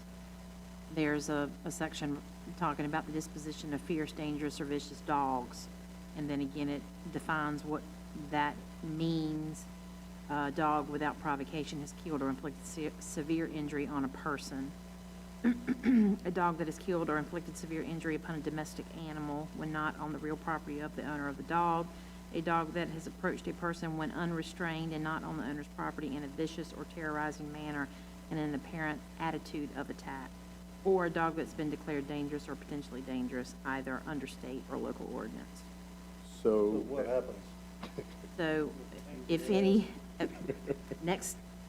if any dog fierce, dangerous, or vicious, or having vicious propensities, or any female dog in heat is found running at large in any public place in the town or on any private property without permission of the owner or occupant of the private property, and the dog cannot be safely taken up and impounded, the dog may be slain by any law enforcement official. So, Chief, I'll turn it over to you to talk about the disposition of that So issue. in this particular case, once we arrived, the dog was not running at large anymore. At that point, in our normal animal control operations, we may have seized the dog and taken it to the county. We may have called the county, which we did call the county, to have them deal with this situation. They haven't taken dogs in unless they're vicious since the beginning of COVID. We did call the county in this case. They came out and they evaluated the dog, whether to quarantine the dog, put the dog down, whatever it was they were gonna do. And it was their decision at that point, after we took our enforcement action.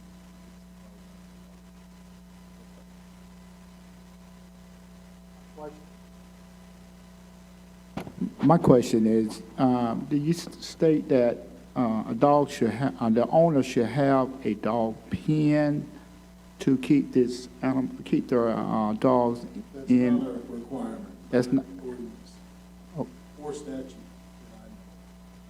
Say We that- can't require somebody to build a fence. They If you keep can, it, some people can keep their dogs in the house, they don't chain them off. Some people chain them to a tree. I feel that's inhumane. I built a fence for my dogs. Some dogs, get out. you just can't let run loose. Right, but I was speaking of the ordinance that Terry was speaking of, that the dog cannot be changed from the outside. Is that correct? no, sir, it says you can't chain it on, or tether it, or pin it on property that you don't own, vacant or Okay. unoccupied property. You can't do it to such an effect that it's a head harness or using a choke-type collar or a prolonged collar. You can't do it in such a way to keep them from, moving. And if you do, they have to have adequate food, water, and shelter. It includes shelter from extreme heat or near freezing temperatures, flooding, tornadoes, et cetera. So, Most of those provisions are looking after the dog, not looking after the we've kind of flipped sides here. Well, my concern is the dog did attack someone. That's my concern. It's just attack two individuals. Okay. But I want to make sure I understand clearly that you said that you don't have to pin one on the outside, put them inside a pen, but you can have one on a chain as long as they are on their property, on the owner property. They can be chained.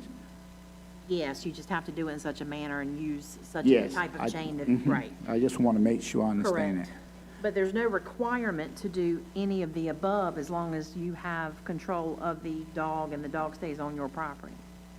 Okay, now, once one attacks, you're saying that the county has the decision to make whether or not to take the dog down. It's not our decision. Correct. Unless it's at the moment of that happening and there's an immediate public safety threat. Right. We've shot a dog before under extreme circumstances. And that was extreme, yes. And that was because the dog was attacking whom? The officer. The officer. This one right here is attacking a citizen. Do they have He would have authorization to Shoot. shoot the dog. Correct. If that could safely be done, if it was attacking someone else also in his presence. This is after the fact, we're responding. Child's been bitten, the dog's back on its property with its owner, so now we have we're responding to something that's already happened, not happening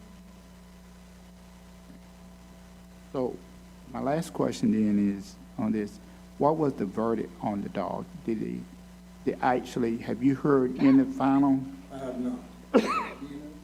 follow-up on, do he still have the dogs?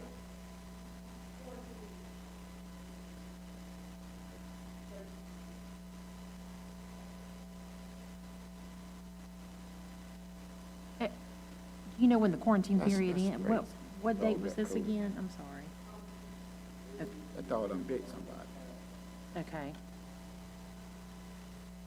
It seems that we need some kind of ordinance. If Yes. we got a dog that's vicious enough to attack two people, and I'm gonna say this, no harm meant, but it's just the way I see it.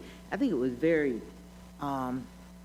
unsympathetic for the officer to look at you, Ms. Cannon, and say, I can't do nothing, When you're in a situation like that and you call the police department, and I know the police can't do everything, they don't wear, angel wings, that kind of thing, they can't fix everything. But to look at someone and they've been bitten by a dog, and you say, I can't do anything, that, to me, does not show any empathy at all. Any reason why that dog was loose? The owner wasn't home and the dog got loose. Oh, okay. We need to tweak our ordinance. Yes. I think that, I would like to caution you that no matter what, let's say our ordinance was different and we do have the authority to, if we had the ability to get that dog, we would have taken it to our kennel, then we would have went to the county, and then the county makes the same decision that they made in this scenario just a day later, 2 days later. The process doesn't really change except when we take the dog into custody. Well, and If again, we can. and I would agree with Chief, if we can, but our facilities and our personnel, it's a part-time service that we offer. They are not trained to handle vicious animals. So that's why we get the county involved. If we were able to successfully get our hands on that dog and we were able to put that dog in a vehicle, we would have tried to take it directly to the county, I would imagine, because we're not in the shape, we don't do it enough and we don't have folks trained in order to impound a dog for vicious reasons and to, handle in and around feeding, et cetera, that type of animal, whereas the county is in better position to do such through their training. In that scenario, we'd be asking the police officer to put the vicious animal inside of a police car, which it's not equipped for.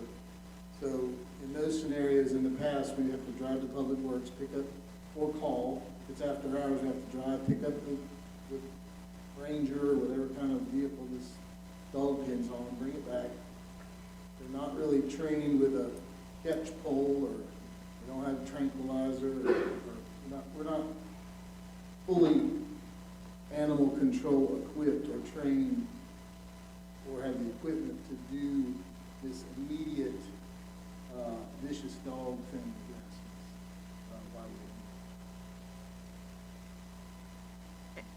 Thank you, Chief. I certainly think we can look at, there's a statute specifically for vicious and dangerous animals. specific for that purpose. And I think our verbiage really mimics what's in the state statute. Keenan and I can certainly take a look at that, but I don't know what ability we'll have to really morph and be able to do things more specifically, because again, the responsibility will be housed with the county as they handle those types of things because of the way that we operate animal control, if that makes sense. Chief, I had one more question on this. If there was another citizen that approached that same resident by the street, and this dog comes out and wants to try to attack him, he has his concealed weapon with him. He takes that weapon out and fire at that dog on the street. Now, the dog is off of the property or coming close to the street, but he's still on the property. Either way, will he be in compliance of firing his firearm from the street? We have had something similar to that. The person actually fired his weapon into the air, which is problematic because that round has to come down somewhere. That's right.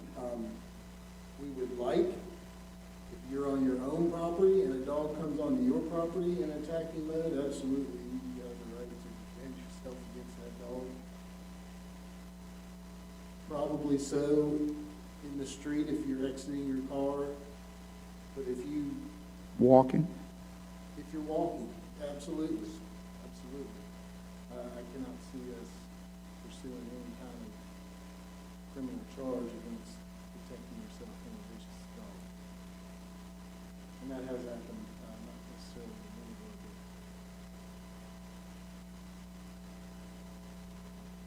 but. Thank you. Ms. Robertson, I can feel your disappointment, and I have it also, so I'm gonna watch the body camera footage, and if what we've heard tonight is the case, or if it's not the case, either way, I'm gonna get back to you on the empathy part. Well, I know I've called a lot of times, dogs around my neighborhood, pit bull running around Sunday morning, I'm getting ready to go to church, and I had to call because that dog was there. I know that we've had several different dogs up in that same area that have problems with that. So there have been so many cases in that area. I don't want to walk through that street. I won't walk through there. I, go to St. Red's Church, but I won't go any further than there because of the different things that have happened in the area. So I would like to see us enact something that would help people. We've had people get their legs scratched. We've had cars scratched and that kind of thing by vicious dogs. So we may need to get something. I would like to see us do something, get something in place to deal with this problem. I realize our police force, of course, they don't do it every day and everything. And I know that these are different times, pandemic times, and the county can't do things, but we can make it safe for ourselves.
and this is on Myrtle Street.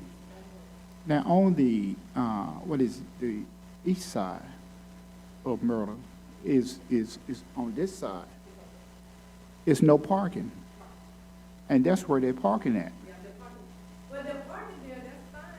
No, I mean, it's no parking. You got some aggravating neighbors, don't you? And I've been living there for Sorry. we have never had this many. You say there's no parking, is there any signs up there? Yes, it got Sitting in their yard, sitting in there. all the way down that street. All the way down on Myrtle Street, on the east side of Myrtle Street, is no parking. And that's where she's having her problems at. And They're right in behind, they park directly behind the street end, but they're like, it's very narrow. Yeah. And if in fact they're parking in the no parking area, then Yes. Chief, I was gonna ask if we can get some directed patrol and start ticketing some folks and towing some folks if in fact they're in no parking zone. And the other part is, she's been threatened to a degree if she asked them to move. So, I,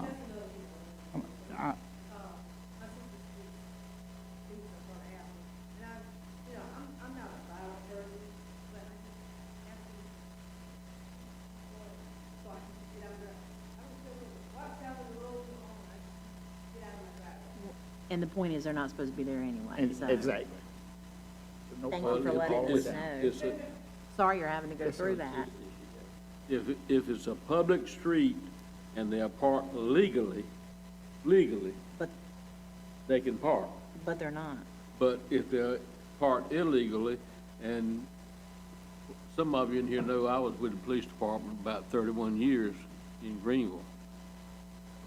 One day I went to work and the chief told me, says, go over in front of the university and enforce that stuff, that parking permits that they had over there. I towed 27 cars that day, and I thought they were gonna hang me.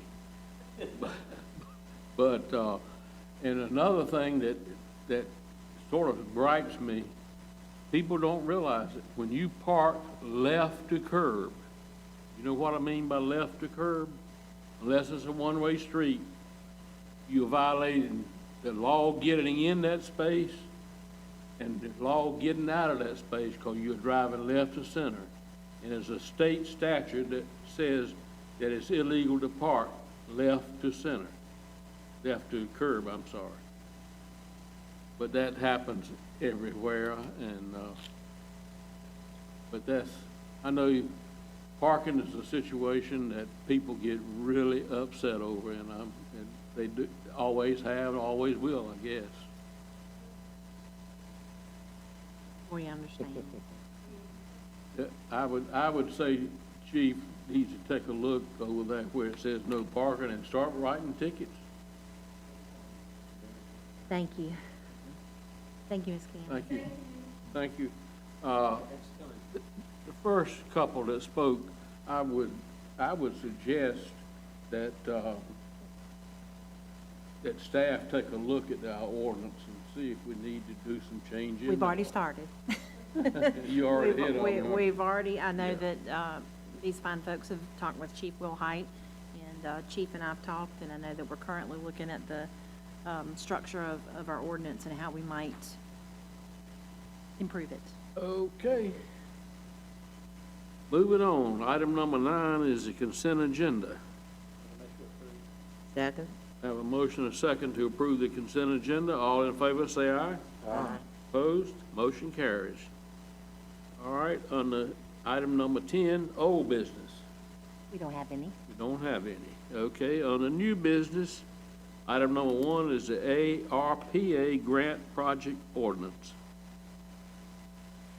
We're excited to have Anthony here this evening.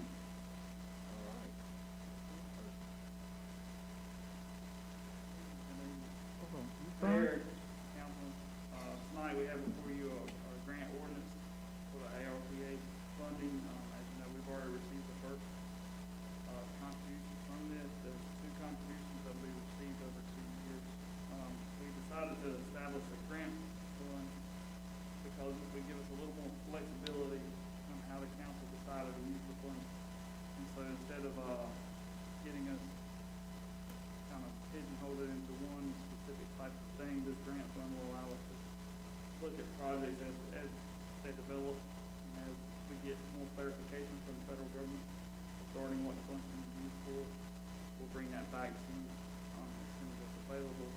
This will allow us to go ahead and establish the grant fund and start accounting and reporting on the grant, as requirements for reporting are starting already. Second. I think, did I hear a motion? You did, Councilman Moore, Was it second Councilman Smith. and a second? I Any think. discussion? All in favor of the motion, say aye. Aye. Opposed? Motion carries. Okay. Item number 2 is the Holly Grove Section 2 final plat. Can I ask you something right quick? Councilman Moore has a question. Oh, I think we have one more that had, what, do we have anybody else on public comment? Not that I'm No, aware of. no. You didn't? They did not sign up. You didn't sign up? Okay, she didn't sign up, okay. Because she was going, Oh. she just wanted to be recognized, okay. You have to sign up. Okay. Go ahead, Mayor, I'm sorry. You ready, Mayor? Okay. All right, we'll move on. Okay. So we got Holly Grove, section 2, it's the final plat. So the developer is Carolina Eastern Homes. This is located on Church Street. Church Street Extension, southwest intersection of Lord Yells. Parcel numbers 85535 and 07841. This will be 33 lots on 13.61 acres. And the current zoning is R12.5, conditional district. You see here is an aerial of the site. You see the section 1 is already platted here. And overlay the plan, so you can see the remainder of it's filling in the remainder of this. Final plat for Holly Grove Section 2 is in substantial agreement with the approved preliminary plan, which was approved back in March of 2018. Section 1 was approved June 4th, 2019. PRC approved the final plat on August 3rd of this year, and Planning and Zoning unanimously recommended approval on August 16th, and Planning staff recommended approval of the final plat as well. With that, I'll answer any questions, and there's just a shot of the final plat itself.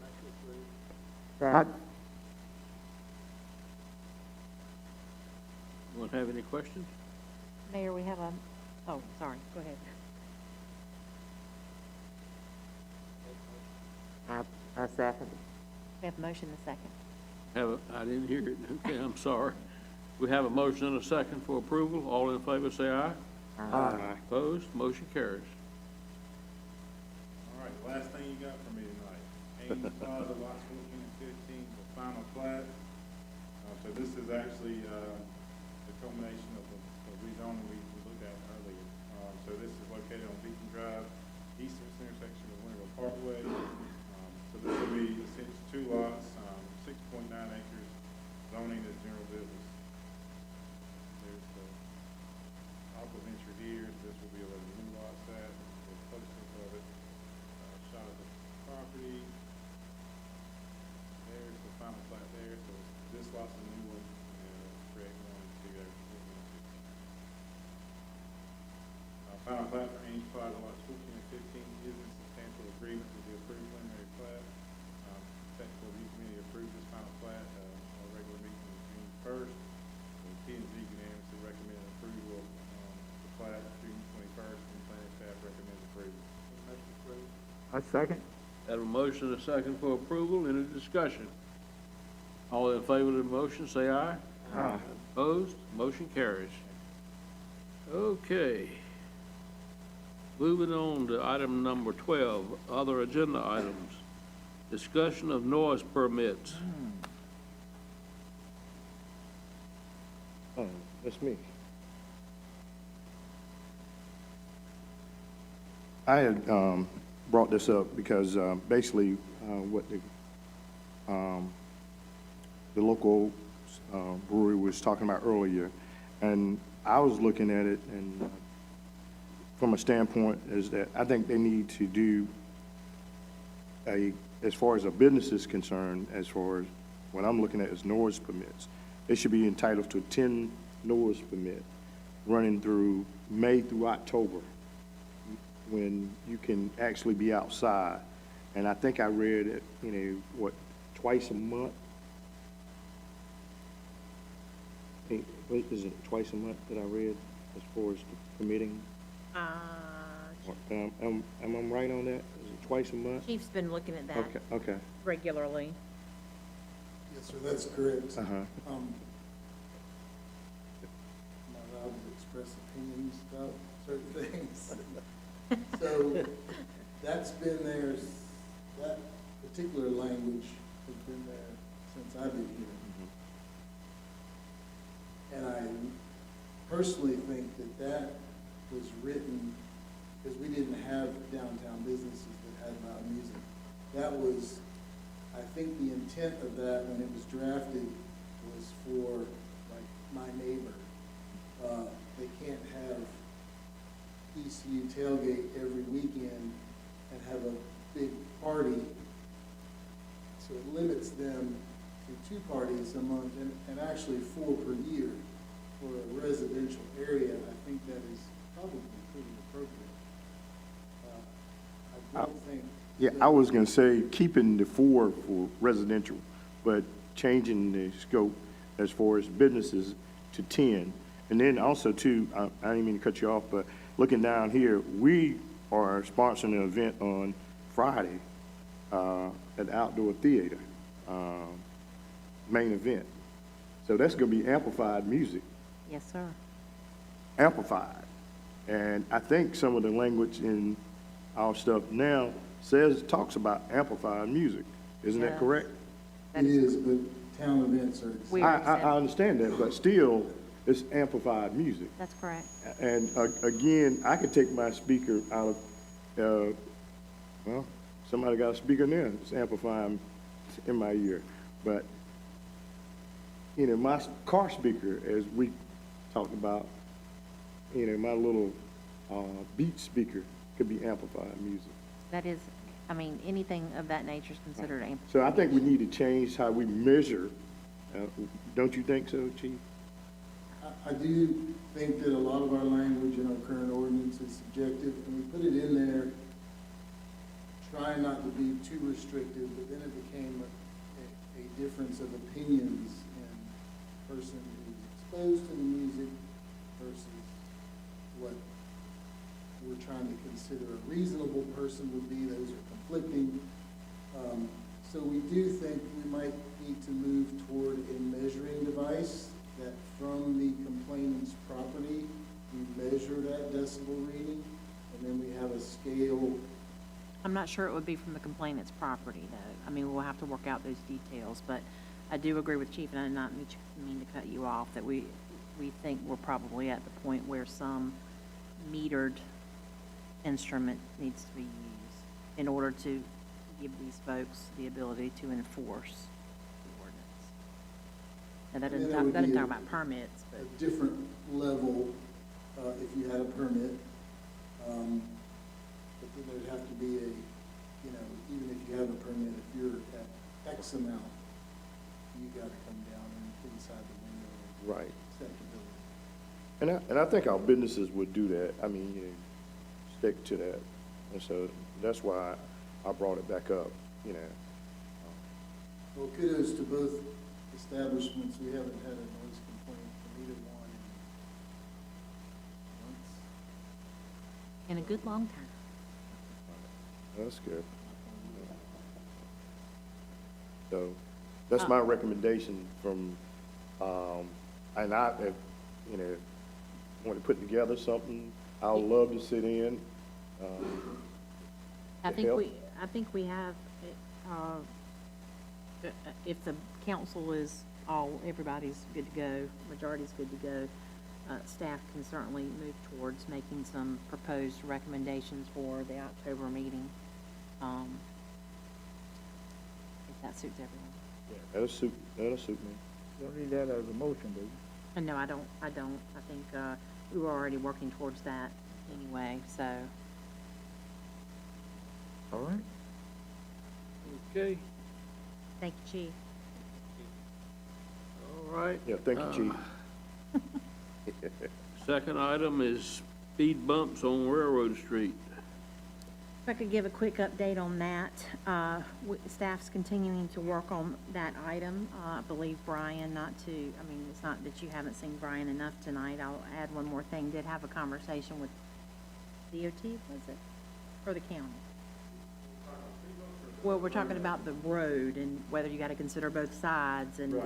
So, the railroad street's got two directions. Both sides are essentially two different railroad streets in the addressing system, so they could make it work however we wanted to. It does take, commissioners, the county commissioners to change Right. those roads, and if there'd be a resolution, they have to. Because it's of the 911 That's addressing. right. So there's a procedure of it, but it can be done, whatever you guys want to do.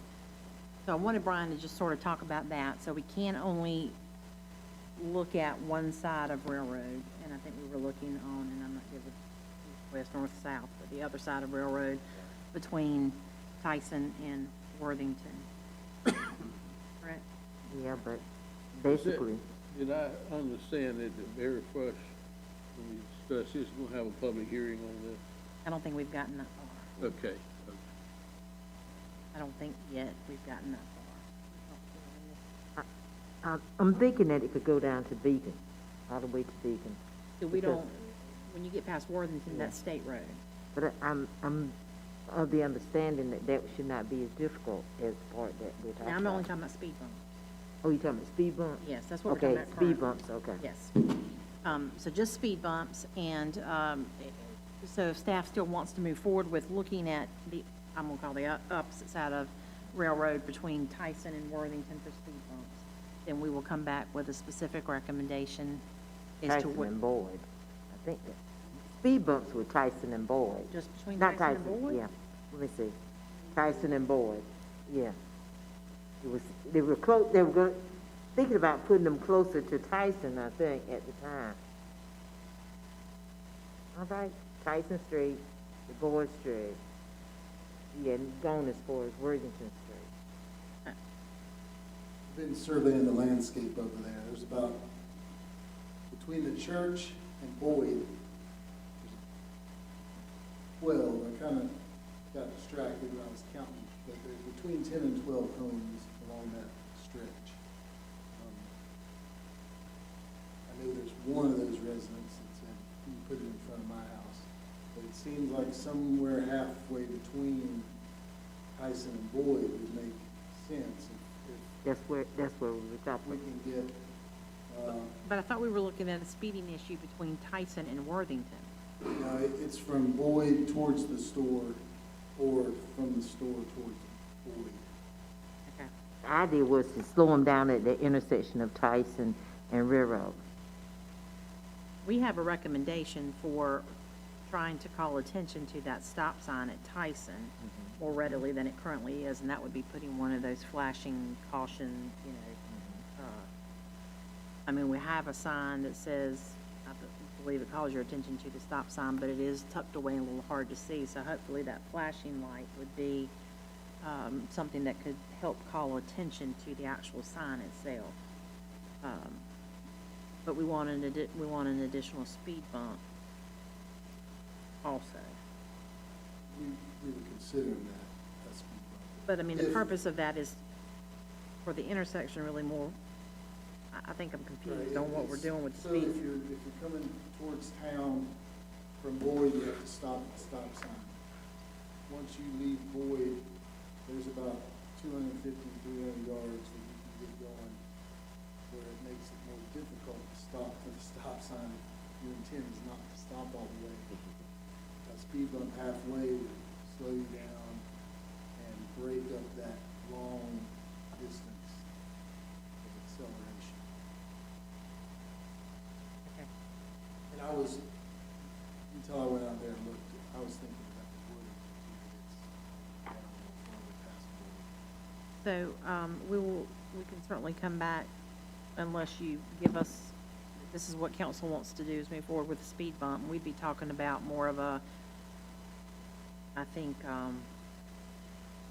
graduated speed bump, not necessarily some of the same ones you see on Jones Street. We've got a little bit different option in mind. But if you want to give us the go-ahead to place one at the appropriate location we deem, is the best we can certainly do that, or we can bring back a recommendation in October. Ms. Terry, thank you so much. It was right drive there. over them. Yes, you must have been right there on my brain. I was thinking about Jones Street, the speed bump that we have on Jones Street. We've got two I different see a lot of kinds. traffic. They do not even go, they don't have to even go across the speed, that speed bump. They go around the speed bump and keep right on getting up. I mean, We're learning those that. are We're really learning not that. designed to slow you down. Only thing it does is make you take a chance. See how fast I can get around this curve here and keep right on getting up on Jones Street. Those need to go back. We need to go back and revisit those also. We are looking at different Yes, kinds. but those different kinds, yes. Thank you so much for looking at that. You're welcome. And just as a means, would you notify the residents in between those two things? It's not that many houses. We will. If you would We notify certainly will. them of what If we have action a we're hang- considering. Yes, if we have a hang-up, we'll be back in October. Mhm. Okay? Excellent. And Chief, will you stand right there? Chief? Oh, Okay. next is, if I may, Mayor, is an update on the renaming. That's what we covered a while ago then, right? Okay, done. Well, actually, staff would like council to take a look at another location, if we could, and the Worthington to Vernon White was one of the areas. Also, we were curious if council would consider Boyd Street. And we realize that's not our street, but we also know would reach out. I like Board Street because it's a thoroughfare coming into town. That is one, if it's a tribute that you're looking toward, that's somewhat the main entrance now, from the bypass, et cetera. I did not know what the history of how Boyd Street came about and the actual name of Boyd Street, but we certainly would like council to take a look, just because you don't split up blocks or sections of a street, and it could get a little bit challenging and difficult. Plus, it's just been beautified, it's all nice. And also, you gotta look at, well, you're still doing the same thing. If you do Boyd Street turns into Four Lines Road. We were going to be talking about this side of it. Yeah, but what I'm saying is, you're saying splitting up street. Yeah, as that's far as split by name. by mill rather as Yeah. opposed to railroad Yeah. and then a different name and then railroad on the other side. Mhm. And that's just staff's recommendation. We'll do certainly whatever council directs. So I think I need some direction, if you all are ready to give some. I'd have to think about that, because Boyd is a family name too. Yeah, And we're talking about taking away, a historic black family. Well, certainly not our desire to do that. I did Yeah. not know how That's- that name came, how that street Well, came to on be the other named. end, you saying from Vernon Worthington. White back up to Worthington. Worthington. Now, of course, we'd have to work in conjunction with DOT, because that's the DOT section of railroad, but I believe we've potentially thrown it their way. I think they were willing to work with us on I that. think that takes away from the significance of it. Why would it take away from the significance? Just I'm because just it's asking a the street question. is not well populated. I know it's well traveled, because I'm one of those folks that go down there every day, but, it's not populated. That was my major concern about that area. Our only concern with the original location is because it's sort of not a full, at least It's section not a of the full street. street, yeah. Or at least section, you know what I'm saying? And it could get, we could certainly make it work now that Brian has confirmed we could only do one side. It just, we were trying to make some additional recommendations that might be easier to I implement. mean, in it's not terms- populated now, but we can't say eventually it may That's not true. be populated. Yeah, I mean. I realize that. Right. Yeah, let's do a public hearing, and see, and get some citizen input. Now, do you want to set a public hearing for the original location? I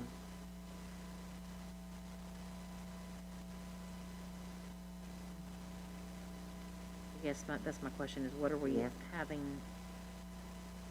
folks will need to know how they feel about a certain, I think. Well, let's do a public hearing on what we had proposed at first. The original which was location. Tyson to, Worthington. Worthington. Can I get a vote on that, Mayor?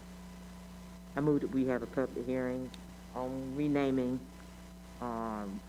Railroad Street from Tyson Street to Worthington Street to Martin Luther King Boulevard. Boulevard? Street. Street, okay. Street, Second. yes,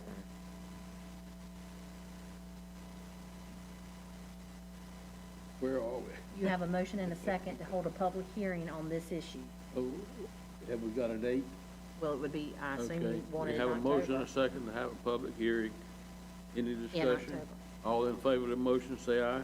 Aye. Opposed? Motion carries. Thank you. I believe, Chief, you want to talk about the next item? Wood Mill, is that? Yes, Yes. that is it. Okay, good evening again. So we did a little deep dive into our traffic crash numbers from January 1st of this year to present. I know it seems that, well, Boyd and Mill is at the top of the list in crash locations, but also tied with Boyd and Mill are Lord Ellis and Mill. So we tried to come up with a reason why that's happening. We went out on Boyd. It's not a visual obstruction at all. We think one of the factors is the construction of Main Street.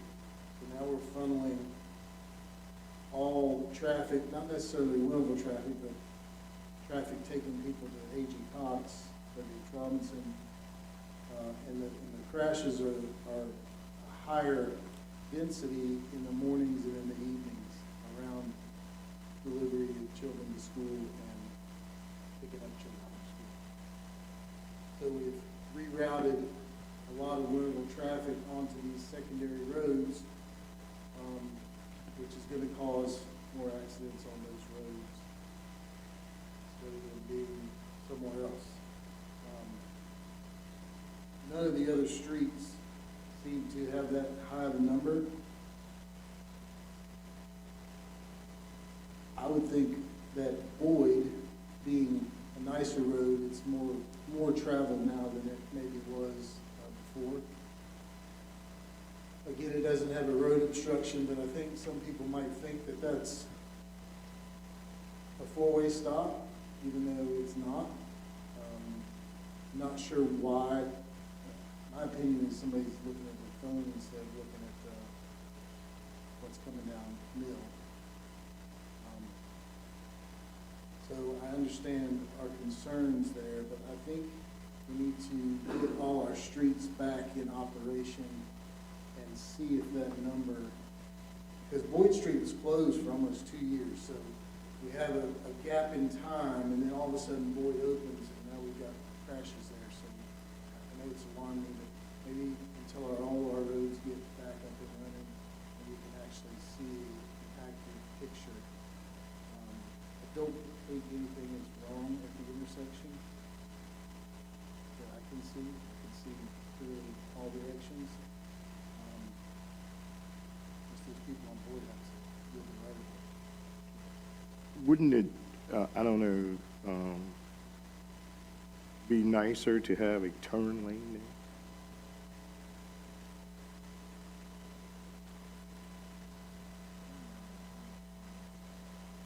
To turn onto Mill or turn off of?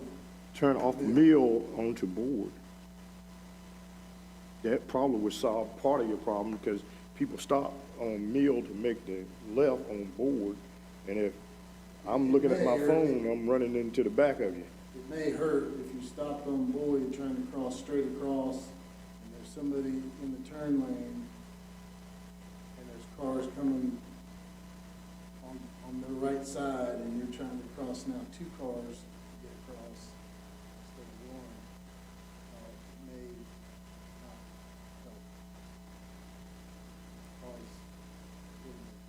I don't know, I was just doing it, I don't do traffic studies, by no means. This concern was brought to me by the lady that lives at the corner, Miss Maddie De Jesus. She, one accident that occurred there, the car went across her yard, and of course, she, you know, is very apprehensive now about being in her yard because I think that accident happened one day, 2 days later, another accident, and I think it was one this week already. It was either the end of last week, and so she has, and I can understand major issues like that with so much traffic going and coming, and the accidents that occurred there and everything.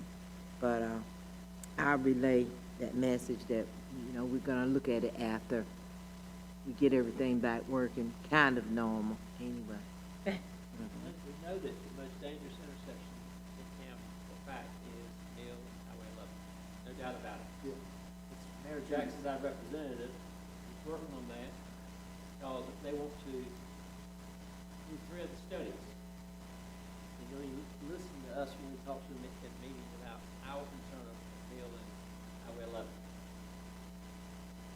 It's at least once a year. Well, if you notice, there's some kind of lit sign that's down there right now. Somebody ran that over. Mayor, y'all met in July, correct? Mayor. Didn't y'all meet in July, didn't y'all meet in Yes, July? sir. Didn't y'all meet July 14th? For, DOT board. I went, but I forgot exactly what it was, but it was mentioned, I know that we talked about it. We talked about Vernon White and Hill. See if, Vernon White and Mayor, Portland. Hayden, second your motion. Get it done. We will definitely be back as we continue to look at it and let council know where we. Start to track that. Okay. That happened. Mayor, if I may, could I talk about item number 5, which is updates or revisions on junk car ordinance, and also 5 Yes, and 7. Yes, that's a good idea, yes, Those ma'am. 2 projects, junk car ordinance and parking, staff's consistently working on what changes need to be made, and we will definitely be back in October with an update. The update on parking specifically, we have talked to the contractor to come in and restripe where it's needed downtown and to add additional spaces on the other side of Railroad. But of course, since we have the world torn up in the downtown area right now, we really didn't want to stripe or paint anything until the sewer contractor's out of here. So we're hoping by the end of the month, we can then move forward with getting that done. But we will certainly be back in touch in October with you with an update on both of those items. Number 8 is a new request for speed bumps on Carmen Street, not Hillcrest Avenue, Carmen Street, which is the entrance into Hillcrest Park. The Kings, Mr. and Ms. Arthur King, have requested that a speed bump be installed on Carmen as you enter into the park and leave the park to keep, folks that are going back towards Hillcrest from speeding as they try to get out. I would just need for council, if you all would like us to look at this and study this, just give us direction tonight to do that. Anybody opposed to us looking at that? Okay. I think everybody's in agreement. We will continue accordingly. And then lastly, I have an update on our cemetery expansion. I'd like to hand out what we're working towards. This is just a schematic. We currently have the Wooten Company, our consulting engineer, coming out on the cemetery property, and they're doing a boundary survey, and they're staking 118 plots, 474 corners to get us started, and then we will mark those accordingly. Currently, with the way this map, you will see the proposed roads in and around the new section. We have some vegetative buffers planned. You'll see those in green, but I believe 818 individual grave sites is what, 818 is what we will get in this new section, once we continue to move forward with that. I would ask that councils wait, give me another couple of months to try to get some traction, before we start selling plots. We need to have a discussion on what we're gonna sell them for, because it is a good time to take a look at the price of cemetery plots and making adjustments there, which we desperately need to do. I'll be back in October with an update on the boundary surveying and plot staking and where we are with the expansion. Past that, we should be able to make some quick progress, and then I will be back with some information on cemetery pricing and maybe some recommendations and what council would like to do in where any adjustments are concerned. Okay. All righty. We are looking, all behind, yes, that's considered part of our, what we're looking at. Okay, moving on, I think it's item 13. Items for future agendas. I don't have any. Okay. Item 14 is announcements.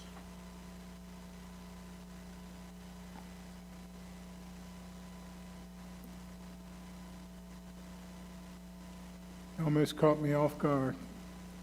I have several there for you, and the first one I think I've added in on your agenda is, and this came up from some information, the House Committee on Redistricting is holding a public hearing this Thursday, September 16th, and I believe I put one at your place that gives the information. It's at 3 p.m. at Pitt Community College at the Goaz Student Center, which is on 169 Bulldog Run. If there's anybody, you're welcome. The information is on there to sign up themselves, or if you will give me a call, I'll be glad to sign you up for that information. Outdoor concert is this Friday. It's the Main Event Band. That will be from 7 to 10 p.m. at the amphitheater. Planning and zoning is next Monday, September 20th at 7 p.m.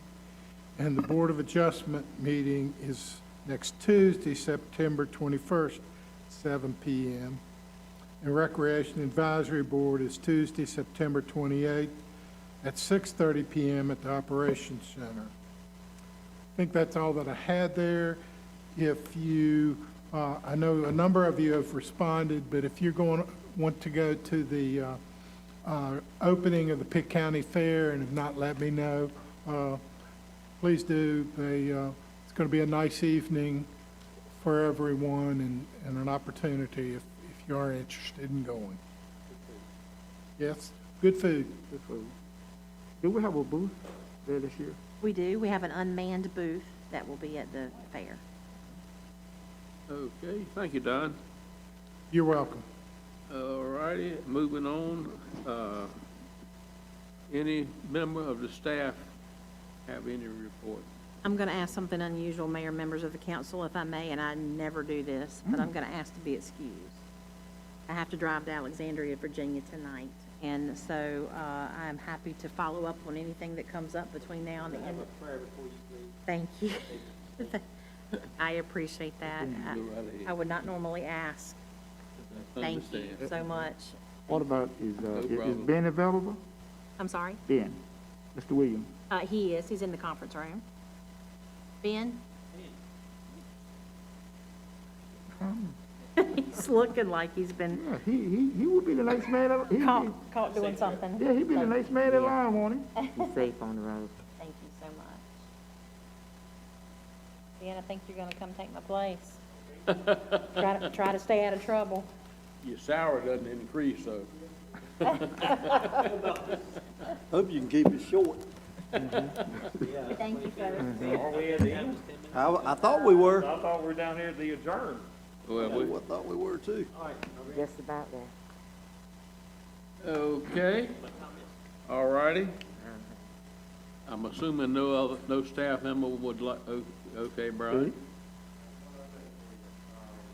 The senior housing project on Chapman Street. Thank you. The North Carolina Housing Financing Agency did not fund that project. So for all intents and purposes, that project is dead in the water. Yes. They're looking at some alternative design concepts, but they no longer have the piece of property or the contract. So I don't think that's gonna be, so if anything happens with this property, you'll be seeing it before you for another rezoning request. Yes, sir. Also, do you know exactly when this construction work is supposed to be completed? I would, On Main Street, what we have in directing the traffic, redirect the traffic? Right, so it should be done. The calendar, the schedule is kind of fluid. They are moving tomorrow to replace a manhole at the corner of Church and Main. They will be resurfacing the portion that they just rocked up today. They'll be milling and resurfacing that Tuesday and Wednesday. Then they'll be relaying the gravity along Church between Main and Cooper, so that section will be blocked, but then they should have the stoplight and the rest of downtown back open. So it's gonna be kind of the detours will kind of be moving around, but the contractor should be out of here hopefully within a month. About a month. To finish doing the sewer, the gravity, and the lining and the services, and then the walkthrough with the punch list and all those final items, it will certainly be another month.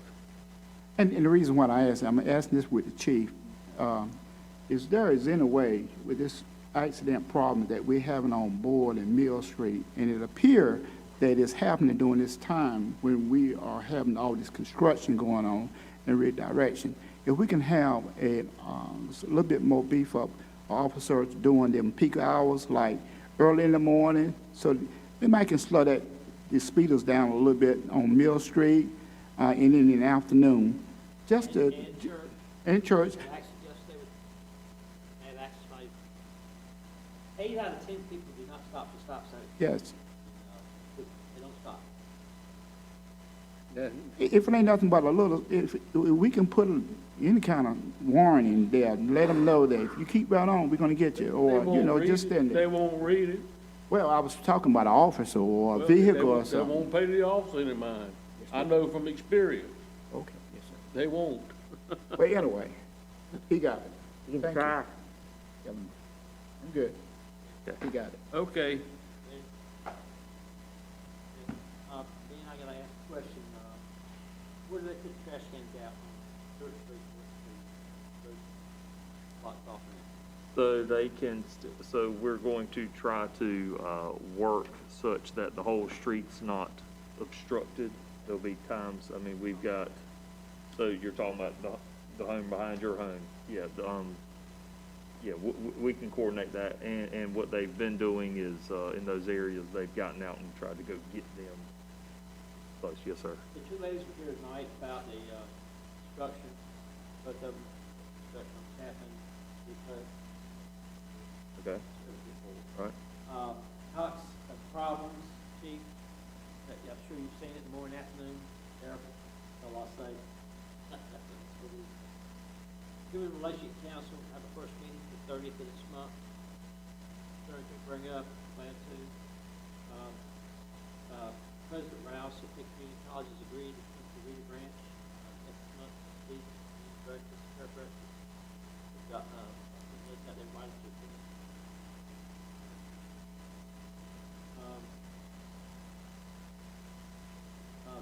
Syrup butts, about the thanks for syrup butts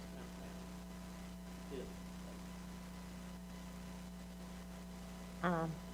This meeting on Thursday, is anybody on the board going? We were so adamant about making sure that we stayed in one district. This would be a great time to do that. You going? I'm planning on going. Okay. Also, I wanted to make the board and the citizens aware of a new mission program that's in our community called Julia's Well. It's in the church where, all the construction stuff is going on. It's twin sisters, and they're doing a mission in honor of their mother. And on Wednesdays from 12 to 3, they actually, of course, it's Christian Mission, and they actually give away clothes, men's clothes, shoes, and food items to anyone that comes up there. And so if you have items to donate or whatever, this is another place that you can drop them off. It's the church, the white building church, up there where they're doing all the construction stuff at. And as far as town council is concerned, stop by, just speak to them, because they are doing a good work. Okay.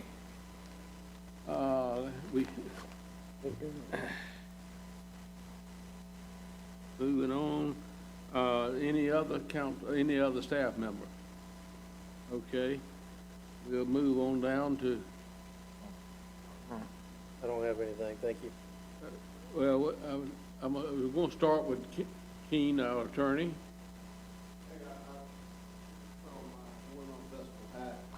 And just say how good it was to have our festival back. I can't tell you the number of people that came by our tent just to say thank you. So it was really nice to bring back something that we didn't have last year. Well, one thing that was indicative, I think, to how interested people were in the festival, we sold out our T-shirts, basically all of them by Friday, which we never do. Usually we have T-shirts left over, and by Saturday, even the children's T-shirts were sold. So I think people were ready to get out and participate in the festival. And I would be remiss if I didn't say that the festival wouldn't be what it is if we didn't have your support. So thank you very much for your emotional and financial support. It helps us to be what we are. And we'll look forward to next year. Let me add on, can I say one thing on that? I went by one booth, they were selling, I think they were selling something like turkey sandwich or turkey burgers. It was on Saturday night, and he had a long line. He had to make an announcement. I do not have any more. I am sold out. Everybody sold out. Sure did. We had a good I waited turnout. for 2.5 hours. Yeah, we had a really good turnout on Saturday. You never know with COVID and coming back a year off, but again, I think people were ready to come back to the festival. Well, I know rumors are everywhere, but I had a lady came and told me, says, I understand 85% of the people that went to the Watermelon Festival came down with COVID. I said, that's true.